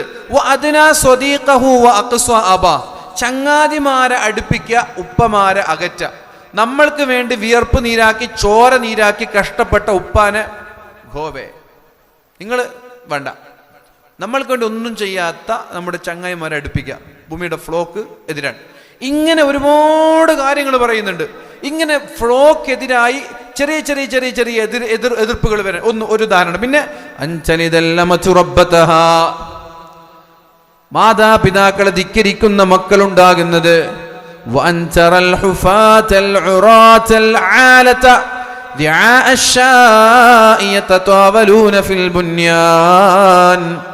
കാലിൽ ചെരുപ്പ് ധരിക്കാൻ പണമില്ലാത്തവർ, ഉടുതുണിക്ക് മറുതുണിയില്ലാത്ത ദരിദ്ര നാരായണന്മാരായ ആളുകൾ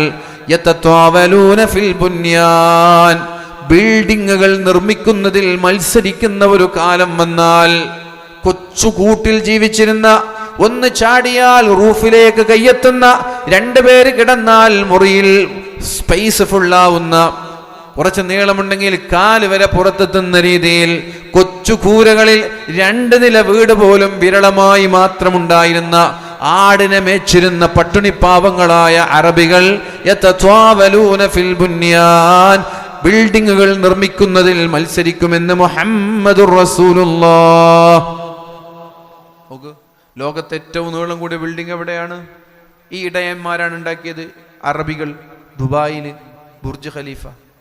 ഇനി ആ മത്സരിക്കാൻ തന്നെ പറഞ്ഞു, ഉണ്ടാക്കുന്നല്ല പറഞ്ഞു, മത്സരിക്കും. ഈ ബിൽഡിങ്ങിനോട് മത്സരിക്കുന്നത് ആരാണ്? Jeddah, Saudi Arabia. പുതിയ ബിൽഡിംഗ്, ഇതിനേക്കാളും വലിപ്പമുള്ള ബിൽഡിങ്ങിന്റെ വർക്ക് നടന്നുകൊണ്ടിരിക്കുകയാണ്, ഏകദേശം പണി തീരാനായി. ഫിൽ ബുന്യാൻ, ബിൽഡിങ്ങുകൾ എടുക്കുന്നതിൽ അവർ മത്സരിക്കും. ഇവരുടെ ചരിത്രം എന്താ? നബി തങ്ങൾ വരുന്നതിന് മുമ്പ് ഇവരെ ആർക്കും അറിയില്ല. ഇവർ ആട്ടിടയന്മാരാണ്. ഇവർ പെണ്ണിനും കള്ളിനും യുദ്ധത്തിനും വേണ്ടി ജീവിച്ചൊരു സമൂഹമാണ്.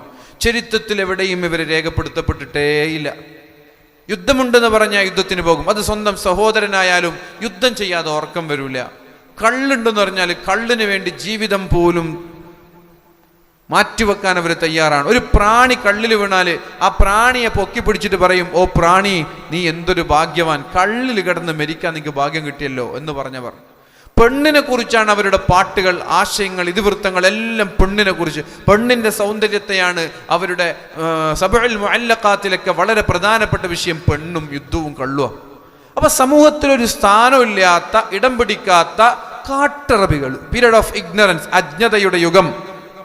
ഉടുതുണിക്ക് മറുതുണിയില്ലാത്തവർ, കഫൻ ചെയ്യാൻ വസ്ത്രമില്ലാതെ പുല്ലുകൊണ്ട് കഫൻ ചെയ്തവർ, കാല് മറച്ച തലമറയില്ല, തലമറച്ച കാല് മറയൂല, അങ്ങനെ പുല്ലുകൊണ്ട് കഫം ചെയ്യേണ്ടി വന്നവർ, ഭക്ഷണം കഴിക്കാൻ ഭക്ഷണമില്ലാതെ മരത്തിന്റെ മുകളിൽ കയറി പച്ചിലകൾ കഴിച്ച് 2.5 വർഷക്കാലം ഭക്ഷണം കഴിച്ച് ആടുകൾ കാഷ്ടിക്കുന്നത് പോലെ ആ പച്ചയായ ആട്ടിൻകാട്ടങ്ങൾ പ്രസവിച്ചു. ആട്ടിൻകാട്ടങ്ങളെ പോലെ കാഷ്ടിച്ചു. ആര്? നബി തങ്ങളും സ്വഹാബാക്കളും 2.5 വർഷക്കാലം. ശുഐബ് അബി ത്വാലിബിൽ. ഈ പട്ടിണിപ്പാവങ്ങളാണ് ഇന്ന് ബുർജ് ഖലീഫയെ വെല്ലി, ദുബായിലുള്ള അറബികൾ നിർമ്മിച്ച ബിൽഡിങ്ങിനെ വെല്ലി പുതിയൊരു ബിൽഡിംഗ് ജിദ്ദയിൽ നിർമ്മിക്കുന്നത്.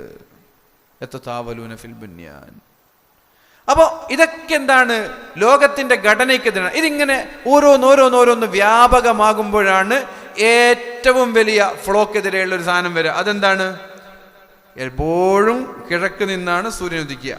ഇന്ന് സൂര്യൻ ഉദിക്കുന്നത് പടിഞ്ഞാറ് നിന്ന്. സൂര്യൻ എവിടെന്നാ ഉദിക്കേണ്ടത്? കിഴക്ക് നിന്ന്. പക്ഷെ ഇന്ന് എവിടെന്നാ ഉദിക്കുന്നത്? പടിഞ്ഞാറ് നിന്ന്. പടിഞ്ഞാറിൽ സത്യത്തിൽ സൂര്യൻ അസ്തമിക്കേണ്ടതാണ്. പക്ഷെ ഇന്ന് സൂര്യൻ ഉദിക്കുന്നത് പടിഞ്ഞാറ് നിന്നാണ്. എന്തുകൊണ്ട്? ചെറിയ ചെറിയ ഫ്ലോക്കെതിരായ കാര്യങ്ങൾ നടന്ന് വ്യാപകമായി ലോകത്തിന്റെ ഘടന പതുക്കെ പതുക്കെ തെറ്റി വലിയ ഒരു തെറ്റലിലേക്ക് പോകുന്നു. കിഴക്ക് നിന്നുദിക്കേണ്ട സൂര്യൻ പടിഞ്ഞാറിൽ നിന്നുദിക്കുന്നു. അപ്പൊ യൗമ തുബദ്ദലുൽ അർളു ഗൈറൽ അർളി, ഭൂമിയല്ലാതെയായി മാറും. ഇതാണ് ദീൻ പറഞ്ഞു. അപ്പൊ ലോകാവസാനത്തിന്റെ ഡേറ്റ് എപ്പോഴെന്ന് വെച്ചാൽ ഡേറ്റ് ഇല്ല. സത്യത്തിൽ ലോകാവസാനത്തിനൊരു ഡേറ്റ് ഇല്ല. ഈ പറയപ്പെട്ട ഫ്ലോക്കെതിരായ കാര്യങ്ങളൊക്കെ വ്യാപകമായാൽ പെട്ടെന്ന് ലോകം അവസാനിക്കും, പെട്ടെന്ന് അവസാനിക്കും. ഈ പറയപ്പെട്ട ലോകം അവസാനിക്കുമെന്ന് പേടിച്ചിട്ട് അള്ളാഹുവിൻ്റെ ദീൻ പറയുന്നത് പോലെ ഫ്ലോക്കനുസരിച്ച് നീങ്ങിയാൽ ഇനിയും ഒരുപാട് കാലം നമ്മൾക്ക് ജീവിക്കാൻ കഴിയും. പ്രത്യേകമായ ഡേറ്റ് എവിടെയും പറഞ്ഞു തന്നിട്ടില്ല. മൽ മസ്ഊലു അൻഹാ ബിഅഅലമ മിനസ്സാഇൽ, ചോദിച്ച ആളെക്കാൾ കൂടുതലൊന്നും ചോദിക്കപ്പെട്ട എനിക്കിതിൽ വിവരമില്ല എന്നാ പറഞ്ഞത്. അപ്പൊ പ്രിയപ്പെട്ടവരെ, അൻതലിദൽ അമതു റബ്ബതഹാ, മാതാപിതാക്കൾ മക്കളെ അനുസരിക്കുന്ന ഒരു കാലം വരും. മാതാപിതാക്കൾ മക്കളെ അനുസരിക്കുന്ന ഒരു കാലം. മക്കൾ യജമാനന്മാരാവുക, മാതാപിതാക്കൾ അടിമകളെ പോലെയാവുക. മക്കളെ മാതാപിതാക്കൾ പേടിക്കുക, ഒരു കാര്യം പറയാൻ പോലും ധൈര്യമില്ലാതിരിക്കുക. ഇതൊക്കെ ലോകാവസാനത്തിന്റെ അടയാളമാണ്. പ്രിയപ്പെട്ടവരെ, അങ്ങനൊരു കാലത്തിലേക്ക് നമ്മുടെ വീടുകൾ പോകാൻ പാടില്ല. എത്ര പണമുണ്ടായാലും, എത്ര വയസ്സായാലും, എത്ര പ്രശസ്തി ഉണ്ടായാലും നമ്മുടെ മാതാപിതാക്കൾ തന്നെയാണ് നമ്മൾക്ക് വലുത്. ഉമ്മമാരോട് മോശമായി പെരുമാറി ഭാര്യമാർക്ക് പ്രയോറിറ്റി നൽകുന്ന ഒരു കാലം നമ്മളിലേക്ക് വരാൻ പാടില്ല.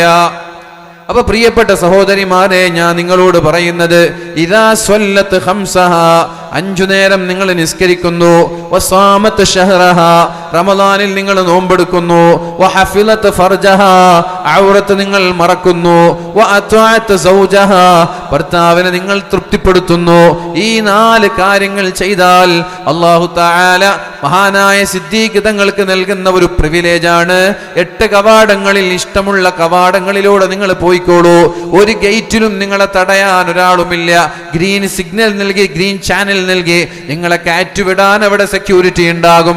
അതേപോലെ നിങ്ങളെ കയറ്റുവിടാൻ എല്ലാ കവാടങ്ങളിലും അല്ലാഹു തആല സെക്യൂരിറ്റിയെ നിയോഗിക്കുമെന്ന് മുഹമ്മദുർ റസൂലുള്ളാഹ്. എത്ര എളുപ്പാ നോക്കിങ്ങള്, എത്ര എളുപ്പാ. എന്നാ ഒരാണിനിത് പറ്റോ?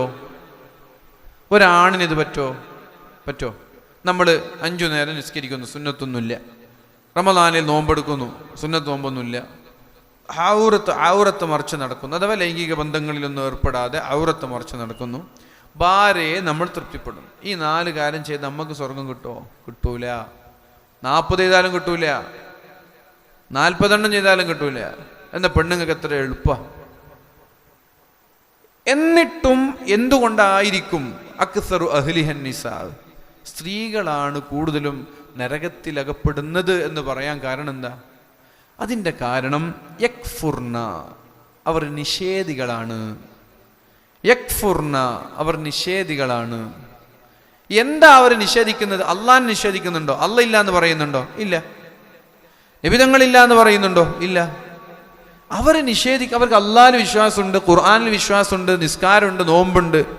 അവർക്കുള്ള ഏക പ്രശ്നം യക്ഫുർനൽ അശീറ, അവർ ഭർത്താക്കന്മാരെ നിഷേധിക്കുന്നു, നന്ദികേട് കാണിക്കുന്നു, ഭർത്താവിനോട് നന്ദികേട് കാണിക്കുന്നു. എത്ര നന്മ ചെയ്താലും, എത്ര ഉപകാരം ചെയ്താലും, എത്ര സൗകര്യങ്ങൾ ചെയ്തു കൊടുത്താലും, എപ്പോഴെങ്കിലും ഭർത്താവിൻ്റെ കൂടെ, ഭർത്താവിൻ്റെ ഭാഗത്തൊരു തെറ്റുവന്നു പോയാൽ, ഭർത്താവിൻ്റെ കൂടെ നിന്ന് സപ്പോർട്ട് ചെയ്യേണ്ട സമയത്ത് ഭർത്താവിനെ ഇൻസൾട്ട് ചെയ്യുകയും ഭർത്താവിനെ കളിയാക്കുകയും ആളുകളുടെ ഇടയിൽ ഭർത്താവിനെ താറടിക്കുകയും ചെയ്തിട്ട് ഇന്ന് വരെ നിങ്ങളെ കൊണ്ടൊരു ഉപകാരം പോലും എനിക്ക് കിട്ടിയിട്ടില്ല എന്ന് പറഞ്ഞിട്ട് ഭർത്താവ് ഇന്ന് വരെ ചെയ്ത എല്ലാ നന്മകളും നിഷേധിക്കുന്നു. പ്രിയപ്പെട്ട സഹോദരിമാർ, ഈ ഒരു പ്രശ്നം പരിഹരിച്ചു കഴിഞ്ഞാൽ നമ്മുടെ ഭാര്യമാരാണ് ആണുങ്ങളെക്കാളും കൂടുതൽ സ്വർഗത്തിലെത്തുക. അപ്പൊ ഒരൽപ്പം ക്ഷമയോടെ ഭർത്താവിനെ തൃപ്തിപ്പെടുത്തുന്ന സ്ത്രീകളായി നമ്മൾ മാറണം. അവിടെയാണ് നമ്മൾ ശ്രദ്ധിക്കേണ്ടത്. അവിടെയാണ് ഉമ്മമാരെ നമ്മൾ ശ്രദ്ധിക്കേണ്ടത്. ഭർത്താവിനെ തൃപ്തിപ്പെടുത്താന്ന് പറഞ്ഞാൽ അത് നിങ്ങൾക്ക് ഭർത്താവ് എന്തോ ഒരു മേലാധികാരിയും നിങ്ങളൊരു താഴ്ന്ന ജീവിയും എന്ന് നിങ്ങൾ മനസ്സിലാക്കരുത്. അത് ഇന്നത്തെ ഫെമിനിസ്റ്റുകൾ നിങ്ങളെ പറഞ്ഞു പറ്റിച്ചതാണ്. ഫെമിനിസ്റ്റുകൾ പറഞ്ഞു പറ്റിച്ചാണ്. അന്നൊക്കെ കുടുംബജീവിതം വളരെ നല്ല രീതിയിൽ മുന്നോട്ട് പോയിരുന്നു. എന്നാൽ ഇന്ന് ഫെമിനിസ്റ്റുകളുടെ റീലുകളും വീഡിയോകളും കണ്ട്, സിംഗിൾ ലൈഫുകാരുടെ ഓരോ സ്റ്റോറികൾ കണ്ട്, പോസ്റ്റുകൾ കണ്ട്, ഞാനും ഇനി കല്യാണത്തിനില്ല, ഞാനും സിംഗിളായി ജീവിക്കട്ടെ എന്ന ചിന്തയിൽ കുടുംബത്തിൽ നിന്ന് അകന്ന് ജീവിക്കാൻ തുടങ്ങിയാൽ താൽക്കാലികമായ സുഖം കിട്ടിയേക്കാം, പക്ഷേ അതിന്റെ അവസാനം എന്ന് പറയുന്നത് നിരാശ തന്നെയാണ്. സ്ക്രീനിൽ കാണുന്നതല്ല ജീവിതം, അങ്ങനെ തെറ്റിദ്ധരിച്ചു പോയ ആളുകളുണ്ട്. സ്ക്രീനിൽ കാണുന്നതാണ് ജീവിതമെങ്കിൽ ഏറ്റവും നല്ല കുടുംബ ജീവിതം നയിക്കേണ്ടത് നടന്മാരല്ലയോ? അല്ലെ? സ്ക്രീനിൽ കാണുന്നതാണ് യഥാർത്ഥ ജീവിതമെങ്കിൽ ഏറ്റവും നല്ല കുടുംബ ജീവിതം നയിക്കേണ്ടത് നടന്മാരാണ്. അവർക്ക് സമ്പത്തുണ്ട്, പേരുണ്ട്, പ്രശസ്തിയുണ്ട്, സൗകര്യങ്ങളുണ്ട്, പ്രിവിലേജ് ഉണ്ട്, നല്ല നല്ല റൊമാൻറ്റിക് ആയിട്ടുള്ള അഭിനയങ്ങളുണ്ട്, അതൊക്കെ അഭിനയിച്ചിട്ട് എക്സ്പീരിയൻസ് ഉണ്ട്. എന്നാൽ ഏറ്റവും കൂടുതൽ വിവാഹമോചനം നടക്കുന്നതും സിനിമാ മേഖലയിൽ. ബാലയുടെ 3ാമത്തെ വിവാഹമാണ് മിനിഞ്ഞാന്ന് നടന്നത്. സിനിമാ മേഖലയിൽ 1-2 ഡിവോഴ്സ് നടക്കാത്ത ആളുകൾ വളരെ കുറവാണ്, വെരി റയറാണ്. ഹേമ കമ്മിറ്റി റിപ്പോർട്ടൊക്കെ നമ്മൾ കണ്ടതല്ലേ. ഏറ്റവും നല്ല ജീവിതം നയിക്കേണ്ടത് അവരാണ്. പ്രിവിലേജ് ഉണ്ട്, പണമുണ്ട്, പൈസ ഉണ്ട്, റൊമാൻറ്റിക് ആയിട്ട് അഭിനയിക്കാൻ അറിയാം, ഫാൻസ് ഉണ്ട്. പക്ഷെ ഏറ്റവും കൂടുതൽ വിവാഹമോചനം നടക്കുന്നത് അവിടെയാണ്. നിങ്ങൾ നോക്കൂ, വേറെ ബോളിവുഡോ ബോളിവുഡോ നോക്കണ്ട, മലയാളം നോക്കി നിങ്ങൾ. ബോളിവുഡിലൊക്കെ നമ്മൾ പോകേണ്ട ആവശ്യമില്ല, മലയാള ഫിലിം നോക്കിയാൽ മതി. എത്ര പേര്, എത്ര നടന്മാർ. അതുകൊണ്ട് സ്ക്രീനിൽ കാണുന്നതല്ല ജീവിതം. ഇപ്പൊ ദുൽഖർ സൽമാന്റെ ഒരു വീഡിയോ കാണും. എന്താണ്? എന്തെങ്കിലും ചാനൽ ആരെങ്കിലും അഭിമുഖം വന്നാൽ പിന്നെ എൻ്റെ ഭർത്താവാണ് എന്നെ പിന്നെ ഹോസ്പിറ്റലിൽ കൊണ്ടുപോവുക എന്ന് ഭാര്യ പറഞ്ഞാൽ അത് മതി. നമ്മളെ പെണ്ണുങ്ങൾക്ക് എന്താണ്? ദുൽഖർ സൽമാൻ വരെ ഭാര്യയെ സ്വന്തമാണ് ഹോസ്പിറ്റലിൽ കൊണ്ടുപോവുക. നിങ്ങൾക്ക് ഈ പള്ളിയിലെ മൊയിലറായിട്ട് ഇങ്ങ കൊണ്ടുപോകാൻ പറ്റുന്നില്ലേ? എന്നെ ഹോസ്പിറ്റലിൽ കൊണ്ടുപോകാൻ പറ്റുന്നില്ലേ? നിങ്ങളൊരു പള്ളി സെക്രട്ടറി ദുൽഖർ സൽമാൻ ഹോസ്പിറ്റലിൽ കൊണ്ടുവന്ന് ഭാര്യയെ സ്വന്തമാണ്, നിങ്ങൾക്ക് എന്നെ കൊണ്ടുപോകാൻ പറ്റുന്നില്ലേ? ദുൽഖർ സൽമാൻ എന്തെങ്കിലും ഒരു ചാനൽ ചോദിക്കുമ്പോൾ പിന്നെ എൻ്റെ ഭാര്യ ഞാൻ കൊണ്ടുവന്നില്ല എന്ന് പറയാൻ പറ്റുമോ? അവിടെയുള്ള ഫാക്റ്റ് എന്താണ് നിങ്ങൾക്ക് അറിയാൻ പറ്റുമോ? ചിലപ്പോൾ ഡ്രൈവർ വെച്ചായിട്ടും പറഞ്ഞേക്കുക. വീട്ടിൽ ഡ്രൈവർ എന്തായാലും 1000 ഡ്രൈവർമാരുണ്ടാവും, ഡ്രൈവർ വെച്ചായിരിക്കും പറഞ്ഞേക്കുക. അല്ല ദുൽഖർ സൽമാൻ ഭാര്യ ഹോസ്പിറ്റലിൽ കൊണ്ടുപോയിട്ട് അവിടെ അഡ്മിറ്റ് ആക്കുന്ന പണിയാ. അപ്പം ഇതൊക്കെ റീലുകളിൽ കാണുമ്പോൾ നമ്മുടെ പെണ്ണുങ്ങൾ വിചാരിക്കും ഇതൊക്കെയാണ് വലിയ ഫാക്റ്റ്, ഇതൊക്കെ വലിയ യാഥാർത്ഥ്യമാണെന്ന്. ചിലപ്പോൾ അങ്ങനെ ചെയ്യുന്ന ആളുകൾ ഉണ്ടാവുക. പക്ഷെ സ്ക്രീനിൽ കാണുന്നതല്ല ജീവിതം, ഇതൊക്കെ അഭിനയങ്ങളാണെന്ന് എപ്പോഴാണ് നമ്മൾ തിരിച്ചറിയാം. ഈ അടുത്തൊരു പെൺകുട്ടി ആത്മഹത്യ ചെയ്തു. ഇൻസ്റ്റാഗ്രാമിൽ റൊമാൻറ്റിക്കായി ഏറ്റവും കൂടുതൽ വീഡിയോ ചെയ്ത, ഭർത്താവിൻ്റെ കൂടെയുള്ള വീഡിയോസ് ചെയ്ത ഒരു പെൺകുട്ടിയാണ് ആത്മഹത്യ ചെയ്യുന്നത്. എന്താ ആത്മഹത്യ ചെയ്യാൻ കാരണം? ഭർത്താവ് കൂട്ടിക്കൊടുപ്പിന് വേണ്ടി ശ്രമിച്ചു, ഭർത്താവ് ഇപ്പം മെയിൻറ്റെയിൻ ചെയ്യുന്നില്ല. അതിന് തൊട്ടുമ്പ് വരെ ഭർത്താവിൻ്റെ കൂടെ വീഡിയോ ചെയ്തിരുന്നു. അഥവാ ഈ പ്രശ്നമുള്ള സമയത്ത് വരെ അവർ റീച്ച് കിട്ടാനും പണം കിട്ടാനും വേണ്ടി അവർ വീഡിയോ ചെയ്യുന്നു. എന്നിട്ട് വീഡിയോ ഇട്ട് കഴിഞ്ഞാൽ അവിടെ അടിയാണ്. ആ അടിയാണ് വിഷാദ രോഗത്തിലേക്കും സൂയിസൈഡിലേക്കും ആ കുട്ടി എത്തിക്കുന്നത്. അപ്പോൾ പ്രിയപ്പെട്ടവരെ, ഞാൻ പറയുന്നത്, നിങ്ങൾ സ്ക്രീന് കണ്ട് ജീവിതം അളക്കരുത്. സ്ക്രീനല്ല ജീവിതം. യഥാർത്ഥ ജീവിതം കർട്ടൻ്റെ മുമ്പിലാണ്, കർട്ടൻ്റെ പിന്നിലല്ല. നമ്മൾ ദുൽഖർ സൽമാനെ വെച്ചിട്ടല്ല നമ്മുടെ ഭർത്താവിനെ നമ്മൾ കമ്പയർ ചെയ്യേണ്ടത്. നമ്മുടെ പണം, നമ്മുടെ പ്രശസ്തി, നമ്മുടെ സ്റ്റാറ്റസ്, നമ്മുടെ വരുമാനം, നമ്മുടെ സൗകര്യം എല്ലാം വെച്ച് നമ്മുടെ ഭർത്താവിനെ നമ്മൾ അളക്കുക. അത് മറ്റുള്ള ആളുകളുമായിട്ട് നമ്മുടെ ഭർത്താവിനെ നമ്മൾ കമ്പയർ ചെയ്യരുത്. ഞാൻ നിർത്താണ് പ്രിയപ്പെട്ടവരെ. അപ്പോൾ നമ്മുടെ സഹോദരിമാർ സ്വർഗത്തിലെത്താൻ അവർക്ക് വളരെ എളുപ്പമാണ്. പക്ഷേ കല്യാണം കഴിഞ്ഞതിന് ശേഷം ഭർത്താവായിട്ടൊന്നും അടിപിടി, ചെറിയ ചെറിയ പ്രശ്നത്തിൻ്റെ പേരിലൊക്കെ അടിപിടി കൂടാതെ അതൊക്കെ ഒരു അണ്ടർസ്റ്റാൻഡിങ്ങിന് മുന്നോട്ട് പോവുക. ഞാനൊരു 4 കാര്യം കൂടി പറഞ്ഞ് ഞാൻ എൻ്റെ വാക്കുകൾ ഉപസംഹരിക്കുകയാണ്. ട്യൂസ്ഡേ വിത്ത് മോറി എന്ന് പറയുന്നൊരു പുസ്തകമുണ്ട്, വായിച്ചവരുണ്ടെങ്കിൽ കേൾക്കും. ട്യൂസ്ഡേ വിത്ത് മോറി എന്ന് പറയുന്ന ഒരു പ്രൊഫസറുമായിട്ട് 10-14ഓളം ചൊവ്വാഴ്ചകളിൽ ശിഷ്യൻ നടത്തിയൊരു അഭിമുഖമാണ് ട്യൂസ്ഡേ വിത്ത് മോറി. വളരെ നല്ല കുടുംബജീവിതത്തിലൊക്കെ ഉപകരിക്കുന്ന വളരെ മനോഹരമായൊരു പുസ്തകമാണ്. അപ്പം അദ്ദേഹത്തോട് ചോദിക്കുന്നുണ്ട് കല്യാണത്തെക്കുറിച്ച്. ഇത് പറഞ്ഞ് ഞാൻ നിർത്തും. കല്യാണത്തെക്കുറിച്ച് നിങ്ങൾക്ക് എന്താണ് പറയാനുള്ളത്? വിവാഹം കഴിക്കാൻ പോകുന്ന ഒരാൾക്ക് നിങ്ങൾക്ക് എന്ത് ഉപദേശമാണ് നൽകാൻ പോകുന്നത്? കല്യാണം കഴിക്കാൻ പോകുന്ന പുതിയൊരു ജനറേഷൻ ബാച്ചിലേഴ്സായ ആളുകൾക്ക് എന്ത് ഉപദേശമാണ് നിങ്ങൾക്ക് നൽകാൻ പോകുന്നത്, നിങ്ങൾക്ക് നൽകാനുള്ളത് എന്ന് ചോദിച്ചപ്പോൾ അദ്ദേഹം പറഞ്ഞു, 4 നിയമങ്ങളുണ്ട് കല്യാണം കഴിക്കാൻ പോകുന്ന ദമ്പതികൾ. ഇനി കല്യാണം കഴിച്ച ദമ്പതികളാണെങ്കിലും അവിടെ 4 നിയമങ്ങളാണ് ശ്രദ്ധിക്കേണ്ടത്. ഒന്നാമത്തേത്, if you don't respect the other person, you are gonna have a lot of trouble. ഒന്നാമത്തെ പോളിസി ഇതാണ്. നീ നിന്റെ പാർട്ട്ണറെ റെസ്പെക്ട് ചെയ്യുക. ഭാര്യ ഭർത്താവിനെ റെസ്പെക്ട് ചെയ്യണം, ഭർത്താവ് ഭാര്യയെ റെസ്പെക്ട് ചെയ്യണം. ഞാൻ പറഞ്ഞു നേരത്തെ, ഉമ്മ ഉണ്ടെന്ന് പറഞ്ഞ് ഭാര്യനെ ചെറുതായി കാണരുത്. ഉമ്മയെ സ്നേഹിക്കണം, അതോടെ ഭാര്യ റെസ്പെക്ട് ചെയ്യണം. ഭർത്താവിനെ ഭാര്യ റെസ്പെക്ട് ചെയ്യണം. രണ്ടുപേരെയും റെസ്പെക്ട് ചെയ്യണം. അവരുടെ പ്രൈവസിയെ റെസ്പെക്ട് ചെയ്യണം. ഭർത്താവിൻ്റെതായ തിരക്കുകളുണ്ട്, അത് റെസ്പെക്ട് ചെയ്യണം. എപ്പോഴും കുറ്റപ്പെടുത്തലല്ല. ഭർത്താവിനൊരു വരുമാന മാർഗം ഉണ്ടാകും, അത് റെസ്പെക്ട് ചെയ്യണം. അയാളെപ്പോലെ വീടെടുക്കാൻ നിങ്ങളുടെ ഭർത്താവിന് കഴിയില്ല, എൻ്റെ ഭർത്താവിന് ഇത്രേ വരുമാനമുള്ളൂ, നിങ്ങൾ റെസ്പെക്ട് ചെയ്യണം.